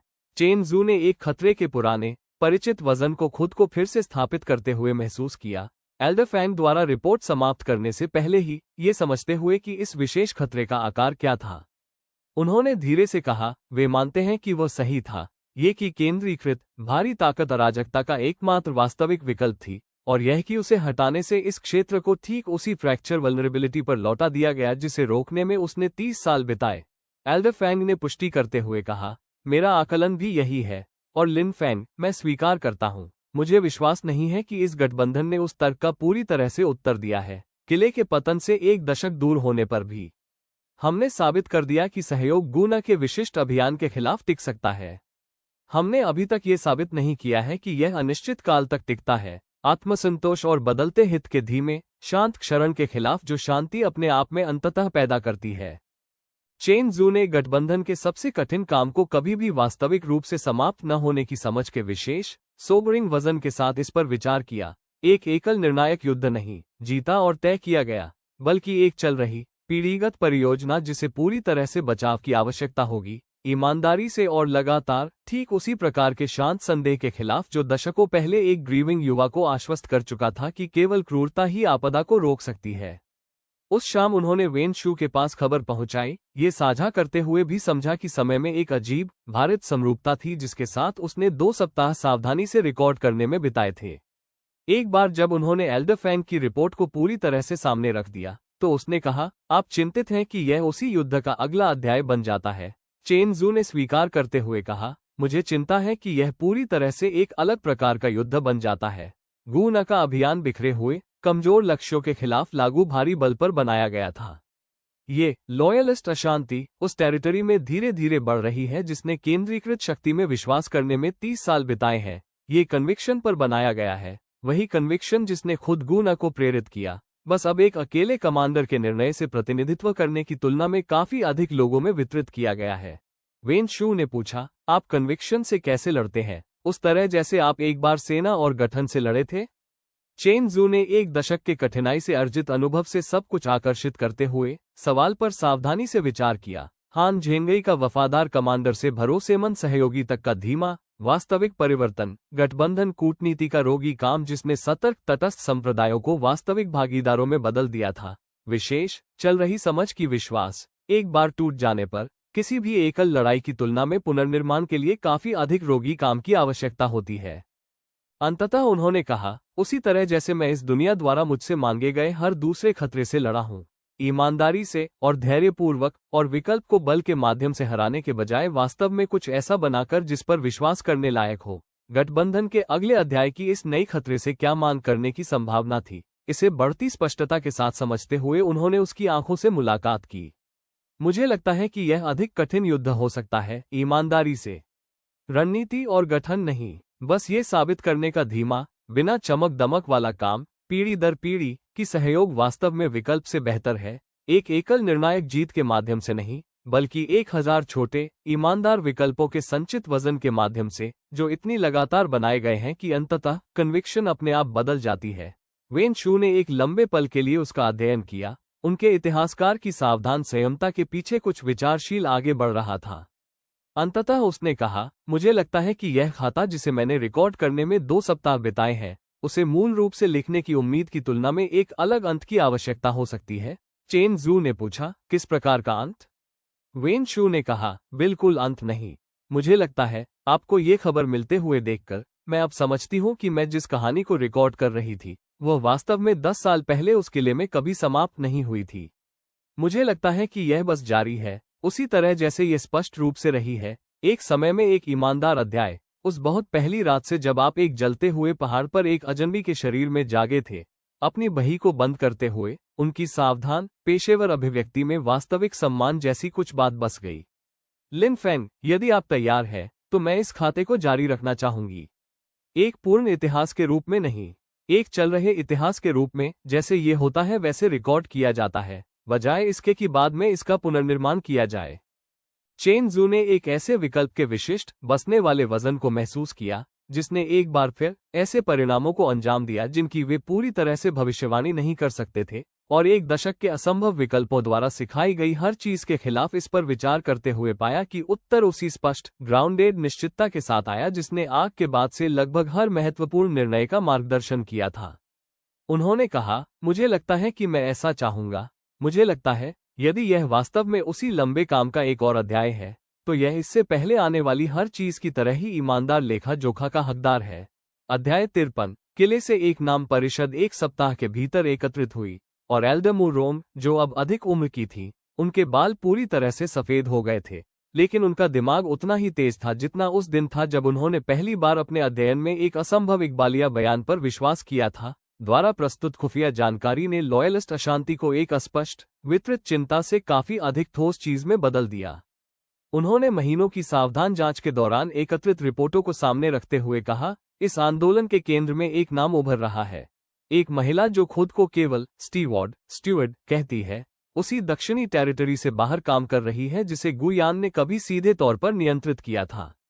मेरे नेटवर्क की सबसे अच्छी जानकारी यह सुझाव देती है कि उसने एक दशक से अधिक समय तक उसके प्रशासन में सेवा की, कोई सैनिक नहीं, कोई कमांडर नहीं, बल्कि उस प्रशासन दर्शन की एक सच्ची आस्तिक जिसे उसकी विजय सक्षम करने के लिए थी। चेन जू ने एक खतरे की परिचित, केंद्रित गणना को वास्तविक आकार लेते हुए महसूस करते हुए पूछा, क्या हम उसकी वास्तविक पहचान जानते हैं? एल्डर रोंग ने कहा, आंशिक रूप से, इतना जानने के लिए कि वो केवल एक पुरानी यादों वाली लॉयलिस्ट नहीं है, जो एक गिरे हुए नेता पर शोक मना रही है। उसने किले के पतन के बाद के दशक में कुछ वास्तव में संगठित बनाया है, पूर्व 9 सरपेंस क्षेत्र में स्थानीय शासन संरचनाओं का एक नेटवर्क, पूर्व 9 सरपेंस क्षेत्र में स्थानीय शासन संरचनाओं का एक नेटवर्क, पूर्व 9 सरपेंस क्षेत्र में स्थानीय शासन संरचनाओं का एक नेटवर्क। इस गठबंधन के पुनर्निर्माण के प्रयासों को पूरी तरह से संबोधित नहीं किया गया था, और गुयान की याद से बहुत कम और उसकी अपनी प्रदर्शित क्षमता से काफी अधिक वफादारी बनाने के लिए उस वास्तविक, व्यवहारिक क्षमता का उपयोग करना। 9 सरपेंस मामलों पर गठबंधन के वरिष्ठ सलाहकार के रूप में अपनी अब परिचित भूमिका में परिषद में उपस्थित हान झेंगई ने व्यक्तिगत अनुभव से एक पैटर्न को पहचानने वाले व्यक्ति के विशिष्ट, केंद्रित ध्यान के साथ रिपोर्टों का अध्ययन किया। उन्होंने कहा, ये साधारण लॉयलिस्ट भावना की तुलना में काफी अधिक खतरनाक है।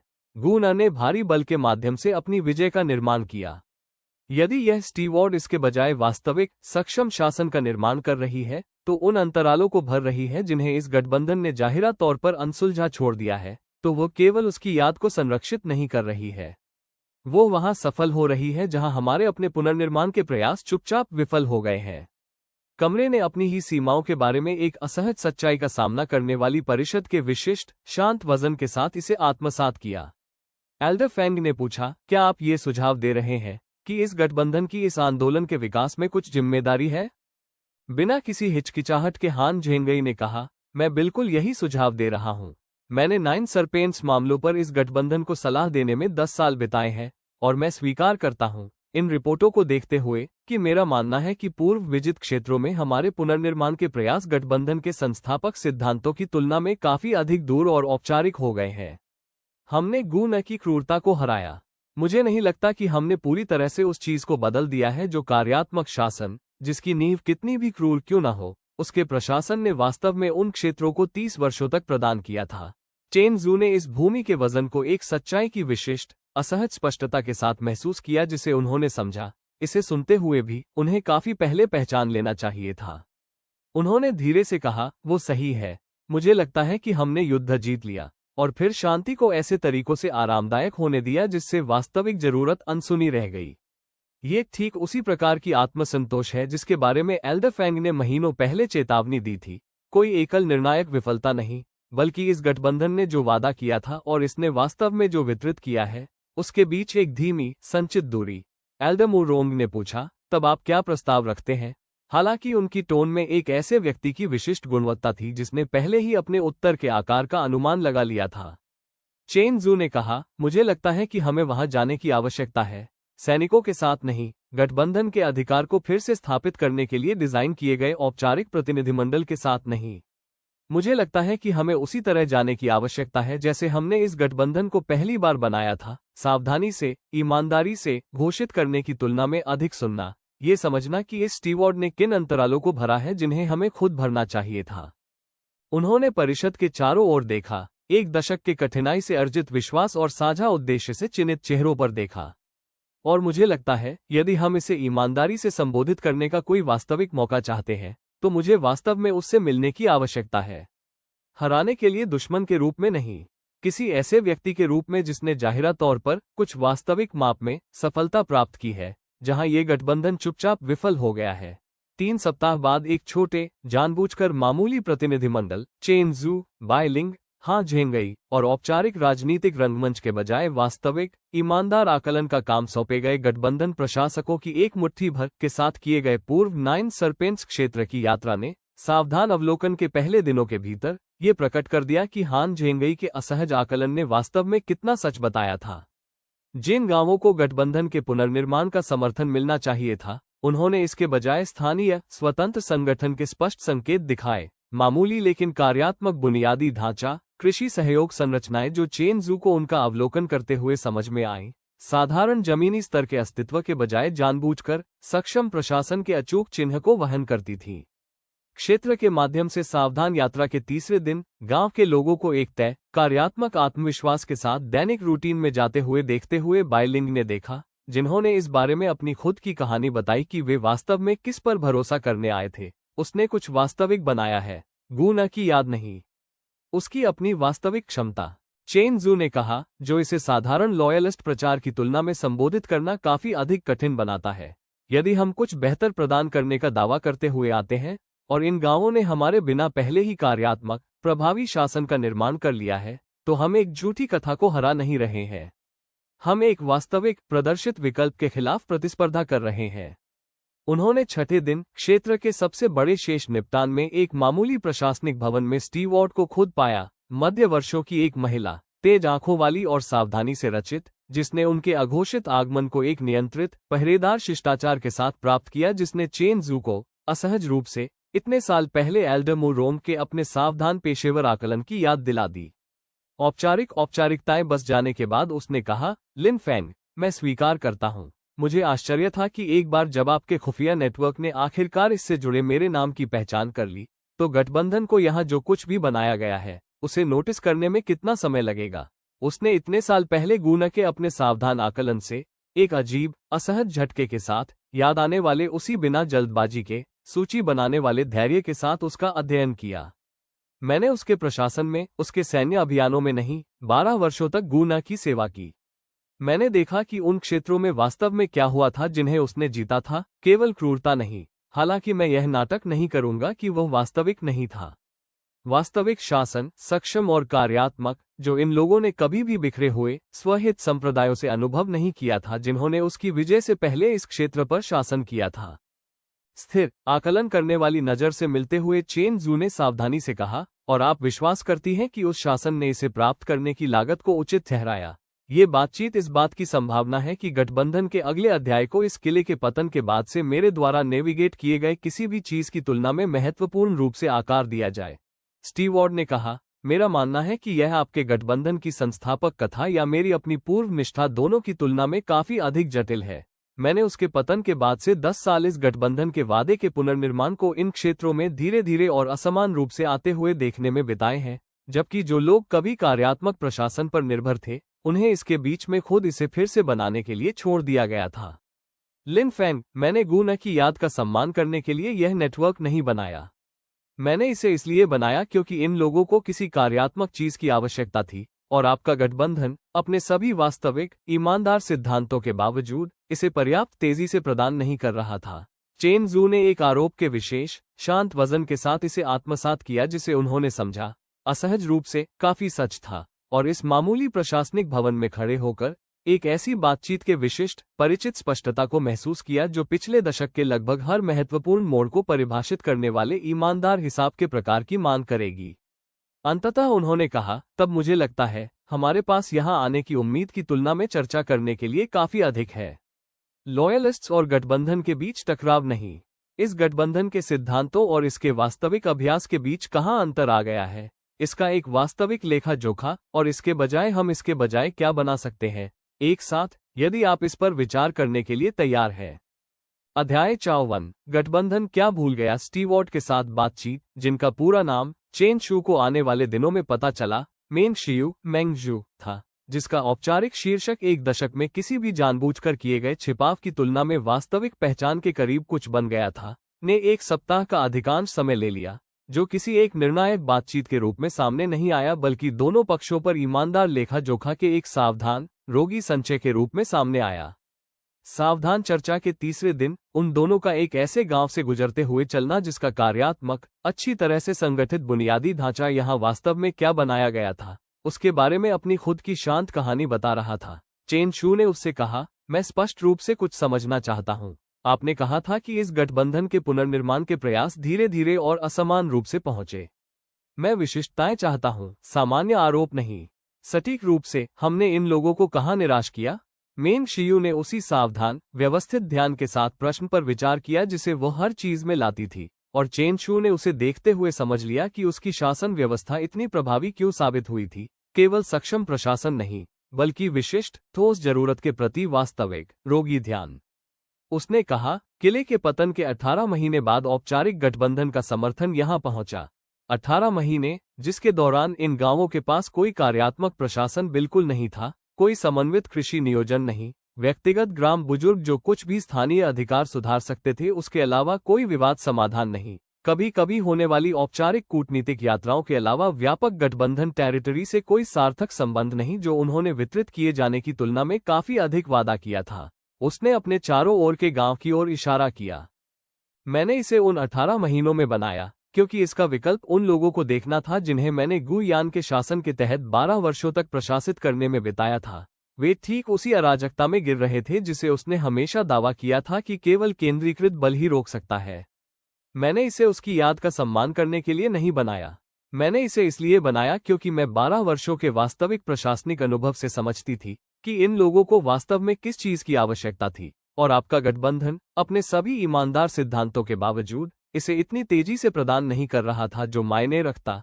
चेन जू ने एक ऐसे सच्चाई के विशिष्ट असहज वजन के साथ इसे आत्मसात किया जिसमें ऐसे विकल्प शामिल थे जिन्हें उसने समझा। अब उसे उस समय काफी अधिक सावधानी से जांचना चाहिए था। अंततः उन्होंने कहा, मुझे लगता है कि मैं आपका और इन लोगों का एक वास्तविक माफी का ऋणी हूं, समर्थन में अंतर के लिए ही नहीं बल्कि इस धारणा के लिए। मुझे लगता है कि गुना की क्रूरता को हराने का मतलब स्वचालित रूप से ये था कि हम समझते थे कि उसके प्रशासन द्वारा प्रदान किए जाने वाले वास्तविक कार्यात्मक शासन को कैसे बदला जाए, चाहे उसकी नींव कितनी भी भयानक क्यों न हो। हम नहीं समझे। शांति का निर्माण करने की तुलना में हम युद्ध जीतने में काफी बेहतर थे जिसके बाद में आने की आवश्यकता थी। मेंग शियू ने एक लंबे पल के लिए उसका अध्ययन किया। उसकी सावधान पहरेदार संयमता में कुछ आंशिक रूप से वास्तविक विचार के करीब किसी चीज की ओर स्थानांतरित हो गया। अंततः उसने कहा, मुझे वो स्वीकारोक्ति की उम्मीद नहीं थी। ईमानदारी से कहूं तो मुझे या तो एक औपचारिक सावधान इनकार की उम्मीद थी, या बस जो मैंने आपके गठबंधन की मौजूदा संरचना में बनाया है उसे अवशोषित करने के प्रस्ताव की, इसे सीखने के योग्य वास्तविक क्षमता के बजाय प्रबंधित की जाने वाली समस्या के रूप में मानने की। चेन जू ने कहा, मुझे नहीं लगता कि उनमें से कोई भी प्रतिक्रिया वास्तव में किसी भी चीज का समाधान करेगी। मुझे लगता है यदि इस गठबंधन का संस्थापक सिद्धांत वास्तव में उसका अर्थ है जिसे मैंने मानने में एक दशक बिताया है, तो इसमें ठीक इसी प्रकार के ईमानदार लेखा जोखा से सीखना शामिल होना चाहिए। बल या औपचारिक अधिकार के माध्यम से प्रतिद्वंद्वी कथा को हराना नहीं, बल्कि वास्तव में ये समझना कि हमारा अपना अभ्यास कहाँ कम पड़ गया और हमने जो सीखा है उसके कारण कुछ बेहतर बनाना। सावधान रोगी बातचीत के शेष दिनों के दौरान परिष्कृत किया गया प्रस्ताव। परिषद ने मूल रूप से सावधानी से अनुमान लगाया था कि गठबंधन के अधिकार की औपचारिक पुनरावृत्ति की तुलना में एक अलग आकार था, अवशोषण नहीं बल्कि वास्तविक साझेदारी। मेंग शियू के प्रदर्शित प्रशासनिक नेटवर्क के साथ प्रबंधित किए जाने वाले खतरे या हराए जाने वाली प्रतिद्वंद्वी कथा के बजाय एक मान्यता प्राप्त स्वायत्त क्षेत्रीय प्राधिकरण के रूप में गठबंधन की संरचना में औपचारिक रूप से एकीकृत किया गया। एक बार औपचारिक शर्तों का मसौदा तैयार हो जाने के बाद बातचीत के हर पहलू को दिए गए उसी सावधान ध्यान के साथ उनकी समीक्षा करते हुए मेंग शियू ने कहा, मैं आपके साथ सीधा होना चाहती हूँ। मुझे नहीं लगता कि यह अंतर्निहित प्रश्न को पूरी तरह से हल करता है। मेरे नेटवर्क द्वारा देखे गए लॉयलिस्ट भावना का कुछ हिस्सा वास्तव में गुना की याद का शोक मनाता है। यह मानता है कि उसके तरीके कितने भी क्रूर क्यों न हो, आदेश के लिए एकमात्र यथार्थवादी मार्ग का प्रतिनिधित्व करते हैं। मैं अब उस विश्वास को साझा नहीं करती हूँ, ईमानदारी से कहूँ तो वर्षों से नहीं किया है, ये देखते हुए कि वास्तविक रोगी सहयोग वास्तव में क्या निर्माण कर सकता है जब यह औपचारिक रूप से दूर होने के बजाय वास्तव में चौकस हो। लेकिन मुझे नहीं लगता कि यह समझौता अकेले उस भावना को पूरी तरह से मिटा देता है। चेन जू ने कहा, मुझे नहीं लगता कि इसे कोशिश करनी चाहिए। मुझे लगता है कि उस भावना का उत्तर इस एकल समझौते के माध्यम से इसे मिटाना नहीं है। ये रोगी और ईमानदारी से साबित करना जारी रखना है, पीढ़ी दर पीढ़ी, कि सहयोग वास्तव में निर्मित और वास्तव में बनाए रखा गया है जो वास्तव में विकल्प से बेहतर है। मुझे नहीं लगता कि यह एक एकल निर्णायक जीत है। मुझे लगता है कि यह ठीक उसी प्रकार का चल रहा, बिना चमक दमक वाला काम है जिसे आप यहाँ एक दशक से कर रही हैं, और मुझे लगता है कि यह गठबंधन आपके लिए और इन टेरिटरी में हर किसी के लिए उस काम को करने की एक वास्तविक प्रतिबद्धता का ऋणी है जो हमने किया है उसकी तुलना में काफी बेहतर है। मेंग शियू ने एक लंबे भारित पल के लिए उसकी आंखों को थामे रखा और चेन जू समझ गए, सावधान पहरेदार विचार को अंततः वास्तविक विश्वास के करीब कुछ में बसते हुए देखकर, कि गठबंधन की कहानी में इसके बाद आने वाला जो भी होगा वो उन आरामदायक मान्यताओं की तुलना में एक अलग, काफी अधिक ईमानदार नींव को वहन करेगा, जिसने चुपचाप कठिनाई से अर्जित लेकिन अपूर्ण शांति के एक दशक में इस अंतर को बढ़ने दिया था। अंततः उसने कहा, तो मुझे लगता है मैं इस समझौते को स्वीकार करना चाहूंगी, इसलिए नहीं कि मेरा मानना है कि यह इस टेरिटरी द्वारा पिछले 40 वर्षों में अनुभव की गई हर चीज का समाधान करता है, बल्कि इसलिए क्योंकि मेरा मानना है, इन पिछले सप्ताह में आपको देखकर, कि आप वास्तव में इस गठबंधन के सिद्धांतों की मांग करने वाले कठिन, ईमानदार काम को करना जारी रखने के लिए तैयार हैं, बजाय इसके कि आप केवल जीत की घोषणा करें और शांति को फिर से आरामदायक होने दें।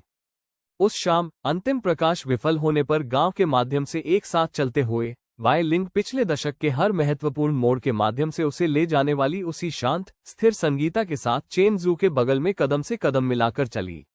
उसने देखा, आप थके हुए लग रहे हैं। चेन जू ने स्वीकार किया, मैं हूं। मुझे लगता है कि मुझे इस यात्रा से किसी खतरे के समाधान की उम्मीद थी। मुझे लगता है कि इसने वास्तव में जो किया वह एक ऐसी विफलता को प्रकट करना था जिसकी मैंने पूरी तरह से जांच नहीं की थी, और मुझे नहीं पता कि यह मूल रूप से अपेक्षित खतरे की तुलना में ले जाने के लिए कठिन या आसान चीज है। वाई लिंग ने कहा, कठिन, मुझे लगता है। एक खतरा, आप रणनीति और बल से मिल सकते हैं, जिस तरह से हमने गुना के अभियानों का सामना किया। आपके अपने सिद्धांतों के वास्तविक अभ्यास में विफलता, ये सिर्फ आपसे बेहतर करते रहने के लिए कहती है, अनिश्चित काल तक, बिना किसी एकल निर्णायक समाधान की संतुष्टि के। चेन जू ने सहमति व्यक्त करते हुए कहा, हाँ, एक सच्चाई के विशिष्ट बसे हुए वजन को महसूस किया जिसे उन्होंने समझा। अब किले के पतन के एक दशक पहले की तुलना में गठबंधन के अगले अध्याय को महत्वपूर्ण रूप से आकार देने की संभावना थी। मुझे लगता है कि एल्डरफेंग महीनों पहले, इससे पहले कि हम यहाँ मिलने वाली चीज के पूर्ण आकार को समझते, मुझे चेतावनी देने की कोशिश कर रही थी। यह अंत वाला युद्ध नहीं है। यह एक ऐसी शांति है जिसे पीढ़ी दर पीढ़ी खुद को साबित करते रहना होगा, या यह अंततः ठीक उसी आत्मसंतोष में मिट जाती है जिसने इस अंतर को पहली बार में बढ़ने दिया। उन्होंने गांव की ओर देखा, उस शांत कार्यात्मक जीवन की ओर जिसे मेंग शियू ने किसी भी आरामदायक मिथक के बजाय वास्तविक रोगी क्षमता से बनाया था, और एक सप्ताह के ईमानदार हिसाब की थकान के नीचे कुछ ऐसा महसूस किया जो उन्हें स्थिर रख रहा था। कठिनाई से अर्जित विशिष्ट समझ की वास्तव में विश्वास करने लायक कुछ बनाने का काम कभी भी वास्तव में समाप्त नहीं होता है, और इसे करते रहने की इच्छा, ईमानदारी से और आत्मसंतोष के बिना, शायद इस बात का सबसे सच्चा पैमाना हो सकती है कि क्या ये गठबंधन वास्तव में उस शांति का हकदार था जिसे प्राप्त करने के लिए उसने इतनी कड़ी मेहनत की थी। उन्होंने चुपचाप कहा, तो हम बेहतर करते रहते हैं, जब तक इसमें समय लगता है। मुझे नहीं लगता कि कोई अन्य ईमानदार उत्तर है। अध्याय 55। अगले लोग मेंग शियू के नेटवर्क के साथ समझौते ने गठबंधन के पुनर्निर्माण के प्रयासों के प्रति उसके दृष्टिकोण को चेन शू की शुरुआती उम्मीद की तुलना में काफी व्यापक रूप से नया आकार दिया, और इसके बाद के महीनों ने उसे किसी भी एकल संकट की तुलना में एक अलग प्रकार के काम के माध्यम से पहुंचाया, किसी विशिष्ट लड़ाई या बातचीत की केंद्रित, जरूरी रणनीति नहीं, बल्कि गठबंधन अपने खुद के संस्थापक सिद्धांतों को कैसे समझता था और उन पर कैसे खरा उतरता था, इसे ईमानदारी से पुनर्गठित करने का धीमा, रोगी काम। पुनर्गठन के लगभग 1 साल बाद 2 दशकों की सेवा के हर महत्वपूर्ण निर्णय को दिए गए उसी सावधान ध्यान के साथ गठबंधन के संशोधित प्रशासनिक ढांचे की समीक्षा करते हुए एल्डमुरोंग ने देखा, हम पहले की तुलना में कुछ काफी अधिक ईमानदार बना रहे हैं। क्षेत्रीय स्वायत्ता, दूरस्थ औपचारिक अधिकार के बजाय वास्तविक स्थानीय क्षमता पर आधारित। इसे आकार लेते हुए देखकर मुझे लगता है कि मेंग शियू की चुनौती इस गठबंधन के पूरे इतिहास में सबसे महत्वपूर्ण मोड़ों में से एक साबित हो सकती है, इसलिए नहीं कि इसने हमें धमकी दी, बल्कि इसलिए कि इसने हमें वास्तव में ये जांचने के लिए मजबूर किया कि क्या हमारा अभ्यास हमारे सिद्धांतों से मेल खाता है।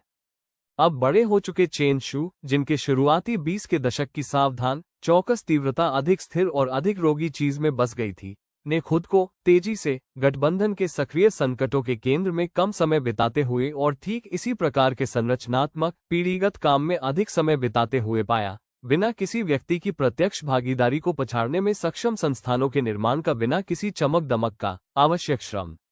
एक शाम युद्ध की रणनीति को दी गई उसी केंद्रित ध्यान के साथ पाठ्यक्रम प्रस्तावों की समीक्षा करते हुए उन्हें पाते हुए बाय लिंग ने देखा, आप फिर से अकादमी के बारे में सोच रहे हैं। चेन शू ने स्वीकार किया, मैं सोच रहा हूं कि हमारे बाद क्या होता है। वेई चेन का सबसे बड़ा बच्चा औपचारिक खेती प्रशिक्षण शुरू करने की उम्र के लगभग है। सु याओ के पहले समूह के सबसे छोटे छात्र खुद प्रशिक्षक बन रहे हैं। मैं इतिहासकार वेन शू के खाते के बारे में सोचता रहता हूं और अगली पीढ़ी के लिए एक ऐसे गठबंधन को विरासत में पाने का वास्तव में क्या मतलब है जिसे उन्हें कभी खुद बनाने की आवश्यकता नहीं पड़ी, चाहे वे समझ सके कि इसे बनाने में वास्तव में क्या कीमत चुकानी पड़ी, या शांति जो विरासत में मिली है बजाय इसके कि अर्जित की गई हो, अंततः उस वजन को भूल जाती है जिसने इसे बनाया था। बाय लिंग ने पूछा, क्या इसीलिए आपने उसके साथ काम करना जारी रखने के लिए सहमति व्यक्त की? एक ही पूर्ण इतिहास के बजाय चल रहा खाता? चेन शू ने कहा, आंशिक रूप से। मुझे लगता है ज्यादातर मैं चाहता हूं कि अगली पीढ़ी यह समझे कि यह गठबंधन कभी भी ऐसी कहानी नहीं थी जो बस उनके साथ हुई। इसे एक समय में एक ईमानदार विकल्प द्वारा उन लोगों द्वारा बनाया गया था जो अलग तरह से चुन सकते थे और नहीं किया।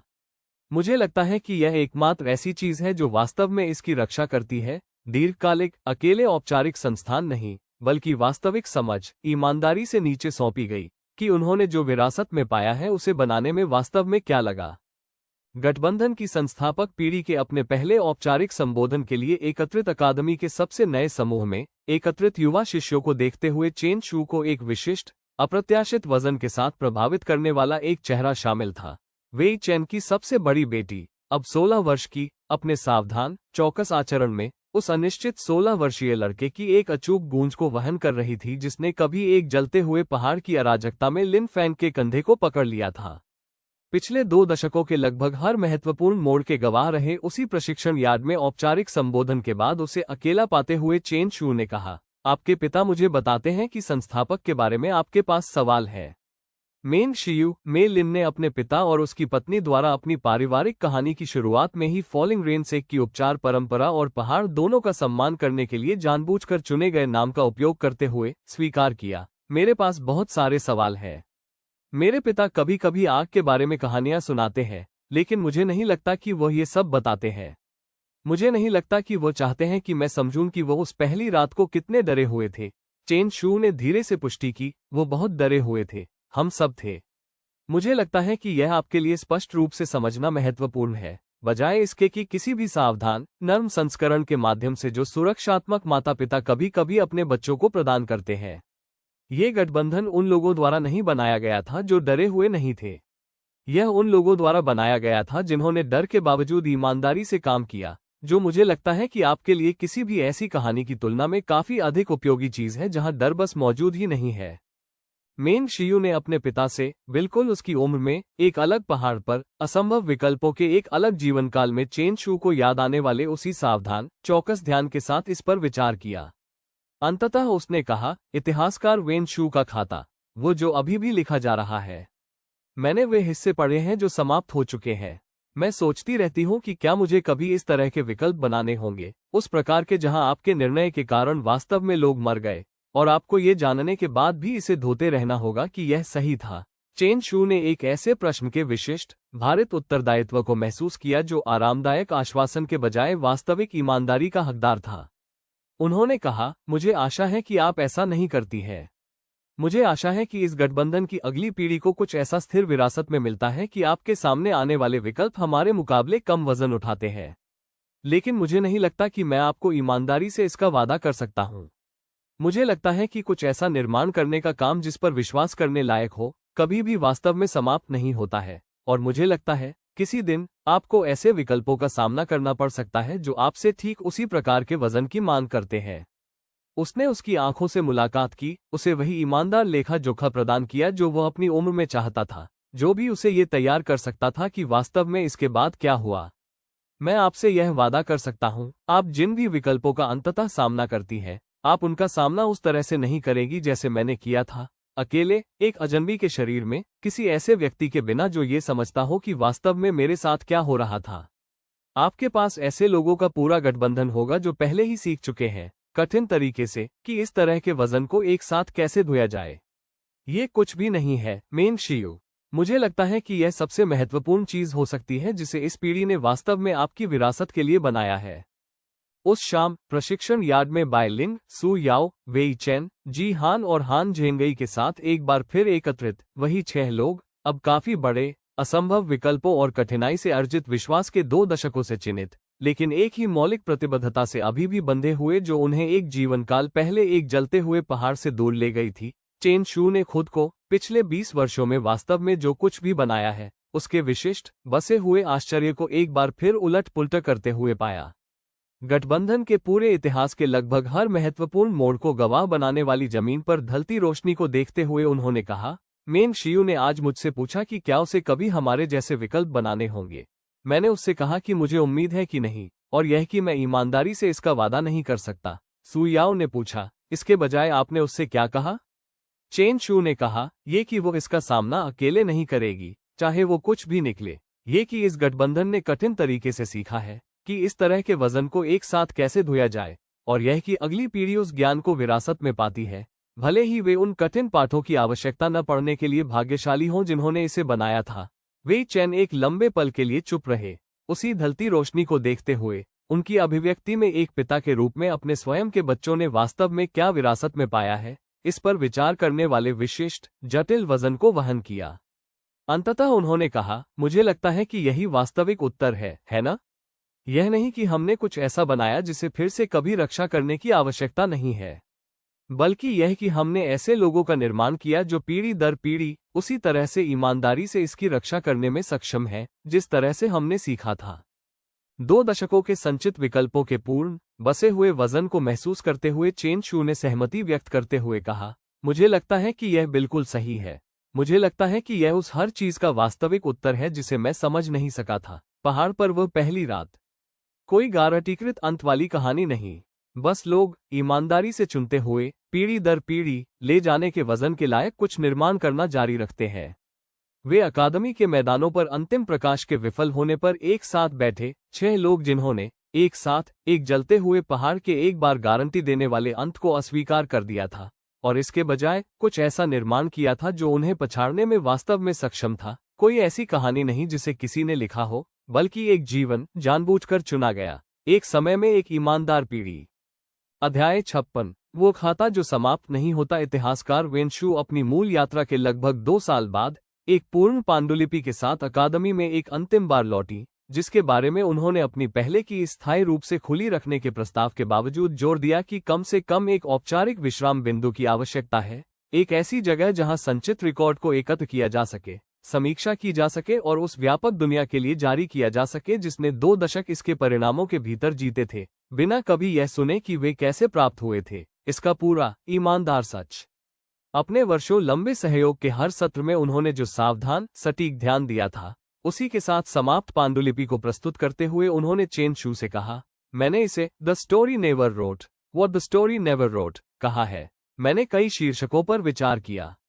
मैं इसी पर वापस लौटती रही, क्योंकि मुझे लगता है कि यह आपके द्वारा मुझे बताई गई हर चीज के बारे में कुछ आवश्यक कैप्चर करता है, केवल एक जीता हुआ युद्ध या एक बनाया गया गठबंधन नहीं, बल्कि उन लोगों का सादा, मानवीय तथ्य जिन्होंने इस बात से बाहर एक दूसरे के लिए मायने रखने का विकल्प चुना कि दुनिया ने एक बार किस कथा को उनके मूल्य को निर्धारित करने के लिए माना था। चेन शू ने पांडुलिपि को अपने हाथों में उलट पुलट किया, 2 दशकों के संचित विकल्पों के अजीब बसे हुए वजन को अंततः किसी ऐसी चीज में एकत्र किया जिसे वे शारीरिक रूप से पकड़ सकते थे, एक ऐसे तरीके से जिसने पूरे स्पैन को संक्षेप में इसे जीने की तुलना में बड़ा और अधिक मानवीय दोनों महसूस कराया। मैंने पूछा, क्या लोग इस पर विश्वास करेंगे? पुनर्जन्म, पूर्व ज्ञान, ये सब? मैंने 2 साल आपको पूरी ईमानदारी से सच बताने में बिताया है कि मैं इसे कैसे बताना जानता हूं। मुझे नहीं पता कि क्या ये किसी ऐसी चीज में अनुवाद करता है जिसे दशकों बाद इसे पढ़ने वाला कोई अजनबी वास्तव में वास्तविक के रूप में स्वीकार करेगा। वेन शू ने स्वीकार करते हुए कहा, मुझे भी नहीं पता।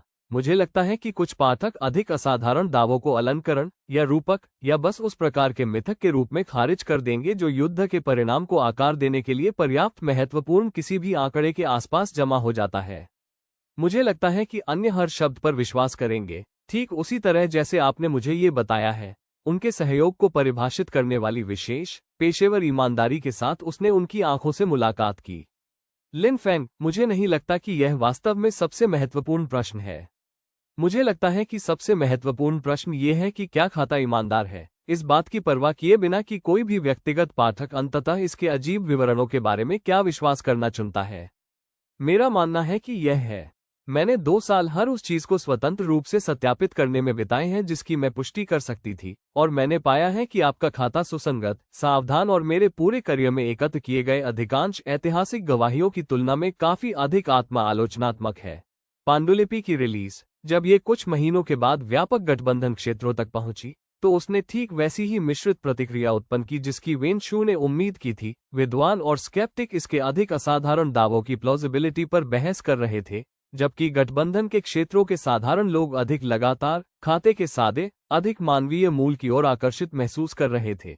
असंभव विकल्पों का वजन, लागत जिसे जीत द्वारा मिटाने के बजाय ईमानदारी से उठाया गया था, कुछ भी नहीं से विश्वास करने लायक कुछ बनाने का रोगी, बिना चमक दमक का काम सिवाय इसके कि ईमानदार सहयोग। अपनी रिलीज के बाद के महीनों में चेन शू ने खुद को गठबंधन के क्षेत्रों में अजनबियों द्वारा तेजी से संपर्क करते हुए पाया। युवा कल्टीवेटर जिन्होंने अपने स्वयं के अकादमी प्रशिक्षण के दौरान खाते को पढ़ा था, गांव के बुजुर्ग जो युद्ध के सबसे काले वर्षों से गुजरे थे और पांडुलिपि के ईमानदार हिसाब में कुछ ऐसा पाया था जो अंततः आरामदायक विजयी मिथक के बजाय उनके अपने याद किए गए अनुभव से मेल खाता था जिसे इतिहास कभी कभी पसंद करता था। पांडुलिपि की रिलीज के बाद से संचित पत्रों के एक अन्य ढेर का जवाब देते हुए उसे देखते हुए एक शाम बायलिंग ने देखा। आपने लोगों को इस बात की अनुमति दी कि इसकी वास्तविक कीमत क्या थी, उस पर शोक व्यक्त करें, केवल जीत का जश्न न मनाएं। मुझे लगता है कि यह खाता पूरा करने वाली किसी भी चीज से अधिक मूल्यवान हो सकता है, चेन शू ने कहा। मुझे उम्मीद है, मुझे लगता है कि मैंने शुरुआती वर्षों में एक बार फिर से एक कहानी बनने के बारे में बहुत समय बिताया, कोई ऐसी चीज जिसे लोग पढ़ते हैं बजाय किसी ऐसे व्यक्ति के जिसने इसे जिया है। मुझे लगता है कि वास्तव में जो हुआ वो उस डर की कल्पना से काफी अलग है। लोगों ने इस खाते को एक ऐसे मिथक में नहीं बदला जो लागत को मिटा दे।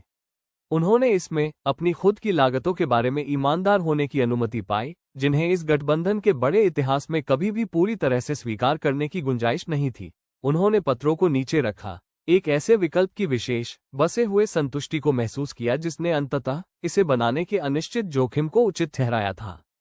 उन्होंने कहा, मुझे लगता है कि यह उस प्रश्न का वास्तविक उत्तर है जिसे मैं समझ नहीं सका था। वेन शू के पत्र को पढ़ने वाली वो पहली दोपहर, चाहे सच बोलना स्थायी रूप से मुझे फिर से एक कहानी बना दे या बस ईमानदार को संरक्षित करे। मुझे लगता है कि इसने बिल्कुल भी कुछ नहीं किया। मुझे लगता है कि इसने दूसरे लोगों को प्रतिस्थापन के बजाय अनुमति के रूप में हमारा उपयोग करके अपना खुद का ईमानदार हिसाब खोजने दिया। वर्ष बीत गए, जिस तरह से वर्ष बीतते हैं, एकल नाटकीय मोड़ों में नहीं, बल्कि साधारण दिनों, साधारण विकल्पों, साधारण प्यार के संचित वजन में जो किसी भी एकल निर्णायक क्षण में साबित होने के बजाय दशकों में निर्मित और बनाए रखा गया था। मेंग शियू में लिन अपने अधिकार में एक दुर्जेय युवा कल्टीवेटर के रूप में विकसित हुई, अंततः उसी अकादमी में पढ़ाने की स्थिति ले ली जिसने कभी 16 वर्ष की आयु में उसका स्वागत किया था, एक ऐसी आग के बारे में सावधान, चौकस सवालों से भरी हुई जिसे उसने कभी नहीं देखा था, लेकिन ईमानदारी से उन लोगों के खातों के माध्यम से विरासत में मिला था जो उससे इतना प्यार करते थे कि वे उसे इसका सच बता सकें। गठबंधन खुद धीरे धीरे और अपूर्ण रूप से एक जलते हुए पहाड़ पर 6 सर्वाइवर्स द्वारा पहली बार कल्पना की गई नाजुक गठबंधन की तुलना में काफी बड़ी चीज में विकसित हुआ। सही नहीं, कभी भी सही नहीं, अभी भी शासन के साधारण घर्षण और प्रतिस्पर्धी हित से चिन्हित है, जो किसी भी वास्तविक स्थायी संस्था को अंततः संचित करता है, लेकिन हमेशा उसी संस्थापक सिद्धांत में आधारित है जो इसे अपने सबसे कठिन परीक्षणों के माध्यम से ले गया था। ईमानदार विकल्प एक साथ किए गए इसकी लागत के वजन को दूर करने का नाटक करने के बजाय इसे ले जा रहे हैं। एक शाम को एक प्रशिक्षण यार्ड के किनारे पर एक बार फिर खड़े हुए चेन शू, जो अपनी शांत बसी हुई शैली में पिछले कई दशकों के लगभग हर दूसरे शाम की तरह महसूस हुआ, ने बायलिन को वहां उनके साथ जुड़ते हुए पाया, जैसा कि वह हमेशा करती थी। दोनों अब बड़े हो गए थे, विकल्पों के एक जीवनकाल से चिन्हित थे जिसकी कल्पना वे दोनों उस पहली भयानक रात में नहीं कर सकते थे। उसने पूछा, क्या आप कभी सोचती हैं, यदि ट्रक ने आपको सिर्फ याद किया होता, उस पहली रात जिस भी दुनिया से आप वास्तव में आए थे?